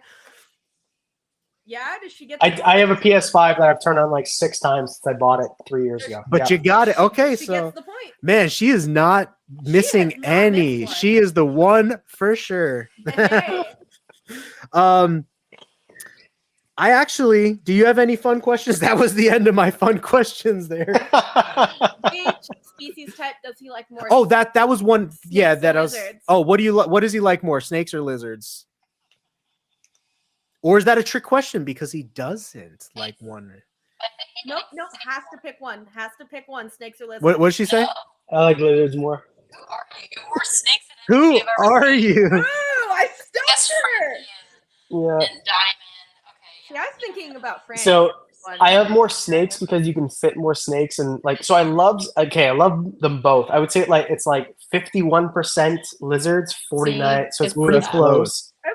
But like my favorite animals are all like my favorite animal is my Fiji banded iguana, and like I love diamond, and Mm, if I could have a rhino iguana, I would. So yeah, yeah. My boss at work has 2 rhino iguanas, and we have a rhino iguana in boarding right now that I've been getting to play with for the last 2 weeks. So you can't have Yeah. rhinos in Canada, or just So- personally you can't? I have like 3 jobs, I guess, to clarify. My full-time job is with an exotics vet, and then this is my other job. Yes, she works a lot. Yeah, I So- work like, too much. So the reason that you guys can't have Fiji bandeds is the same reason we can't have Cyclura. It's just Mm. because when the CITES went into effect, there was none here. That's all. Okay. So what about this is a question for you, Adam. Does Trish like lizards or snakes more? Well, I feel like since she said we're snake people, Yeah. I'm guessing snakes. That's what I I'm would gonna say say. snakes. Yeah. Yeah. she And likes then snakes okay, more. so Tougher, what is her favorite species of snake?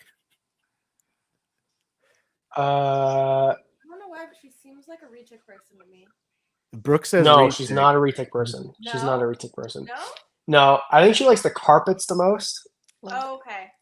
Yeah, What'd she say? She said yeah. The boas, though. she loves the boas too. It's like it's hard because like before we got together, she only had a ball python. So Yeah, so before we got can't hear her at all. Yeah, you have to talk to Adam's Yeah, ear, just maybe. Speak into the gauges. Just speak into the gauges. Yeah, I think it's good. I mean, yeah, I can kind of hear you. Anyone who wants to, they could turn up the volume. Brooke's just further away and going And deaf. yeah. So I listen to too much metal music. yeah, she literally Or- blasts. Oh, there, that was good. Whatever you just said right now was Yeah. good. Yeah. So before we like got together, I had a ball python, and my brother kept like corn snakes and stuff. So like I've held those, and then I used to go to the shop that we go to, and I would just hold like whatever Chris would let me hold. But I never really had anything like crazy exotic. Okay. Well, that's really cool. And I look forward to possibly seeing more of you, Trish. Thank you so much for like coming in for the last couple minutes here, Thank you. allowing us to have some fun with some cool questions. Congratulations on the baby, the engagement, the wedding, everything. It seems, you know, it's great to find your partner, right? And so it seems like you guys have found each other, make a great pairing, and that's awesome. Our point score was 9 correct and 1 wrong. 9 correct, 1 wrong. That's what was the 1 wrong again? That was The lizard. oh, versus- snake versus I'm the one lizards. that's Yeah. censored. And that's tough because sometimes we go back and forth in our head or whatever, you know. But it's funny because if I sat there and like thought about it and like actually thought about it, like Dom is his favorite, like the Fiji, Frankie's his favorite. He loves the monkey tails. Like he's got, Tigers. yeah, like it's just it My goes and hand goes. is tore up So, from like, monkey thought about it. tails So, Yeah. Well, thank you so much. I'm going to let you guys enjoy the rest of your evening. Maybe are there any last words, Adam and or Trish, that you guys would like to give to the community on a positive note, like people getting in or people who aspire to maybe do what you're doing, like putting together tanks, collecting reptiles? Are there some words of wisdom and words of aspiration that you could share to the next generation? Both or either of you. Abby wants a bump date. oh boy. What's a bump? What? The update Oh. on her baby bump. I know, because we can't see anything. Phone. You can't see him. Don't worry. Well, Well, you are centered right now. Yeah. You are centered. Yeah. So anyway, my last words would be give everybody an opportunity to speak if you disagree with them. Because when I first watched Frank's video, I didn't like it at all.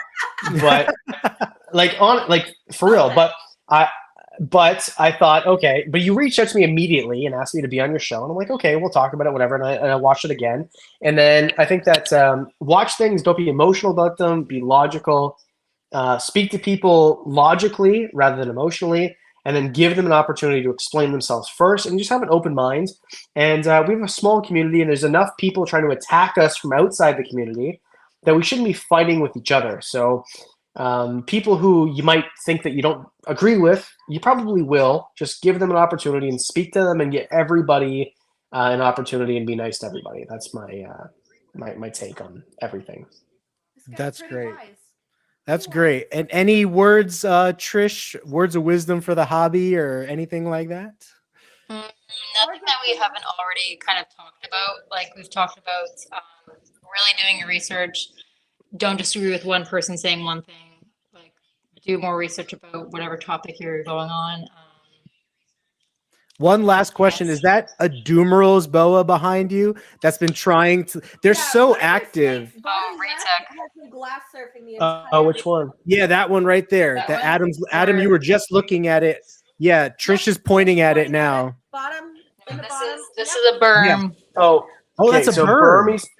Burmese python down here, Doomerals up here, retic down here, and then 2 retics over there. That berm is so active. I thought it was a Doomerals because sometimes Doomerals can be really active and stuff too. So He's been glass surfing. No, that's Kratos. He's my biggest snake, and he is Oh, a I baby. remember I love seeing that guy. his videos.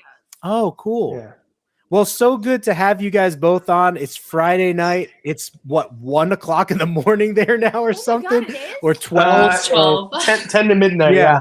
So thank you for setting aside this much time. Thank you for being willing to come on, have a conversation. I think there were some comments in the thread today that says that like people should just be able to talk, right? You don't have to agree with each other, but people should be able to talk. And I've been craving that in the leopard gecko hobby, because in our hobby specifically, Hey, this guy's been spamming. We need to kick people don't like to talk. They just like to grab their followers and have people follow them. And if people don't agree with what they say, they like to like exile you or try to exile you or ban you out of their circle. There's no agree to disagree. There's no like respectful type stuff. You know what I mean? So, yeah, no, I agree. I think that everyone should give each other the time of day and just talk to each other and be nice and the whole thing. So, yeah, but Frank, I want to say thanks for having me on. And I know that we've been trying to do this for like 6 weeks or something, but thanks for keeping me on me about it. And it was a good conversation, productive.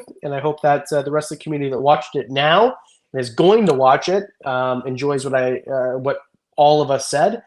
And yeah, this is good for the community, I think. Yeah, I think sometimes, you know, and you don't want to like air out all the dirty laundry necessarily, but it is good.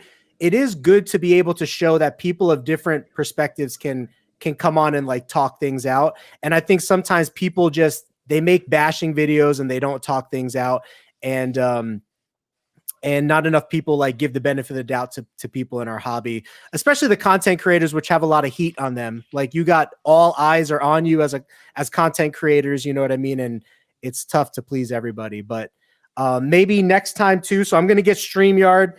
Next time we'll go through some more like how did Wickens get started, and you know, how did you transition from doing the content you were to what you are doing, and we could check in with informal history at that point and see how that's growing. Maybe Trish will have her own channel by then too, you know. I like duo interviews, especially if the people are close with each other, you know. So maybe we'll do a couples interview, and you might need to add another cobra on there to like represent Trish on your logo. So, like, yeah, like a little heart. I'll add another one, and then our fetus is called Megatron, so I'll add baby Megatron. Also, Megatron merch coming soon. Yeah, so yeah, we'll do that. And the next time we do this together, maybe we'll have a baby and we'll hold it up like Simba and the Lion King, and yeah, that'll be a great time. So thank you guys so much. Enjoy the rest of your night. I think you know how to exit out of one of these, right? And just so everybody knows, all that's funny. That's good. Adam, all of Adam's socials are going to be below. So like, well, maybe not all, but like your main stuff, you know, your Instagram, your YouTube and all that stuff. And Trish, do you have any socials that you'd like to shout out? People that a channel you're growing or just Instagram? have my Instagram, and it's www.redhead. It's is that Wickens Wicked Redhead, or is that wow? That's exactly what it is. That's really cute. That fits WWR as well. Wickens Wicked Exactly. Redhead. Wow. Okay, you guys are awesome. Very cute couple. Very very good to talk to you, Adam. I hope you guys enjoy the rest of your night. I'll let you guys take off, and we'll see you next time. So. Thanks, Frank. Appreciate it. Take Brooke, care. nice to meet you. And I think I know how to exit out of these things. Yeah. Hopefully. Peace.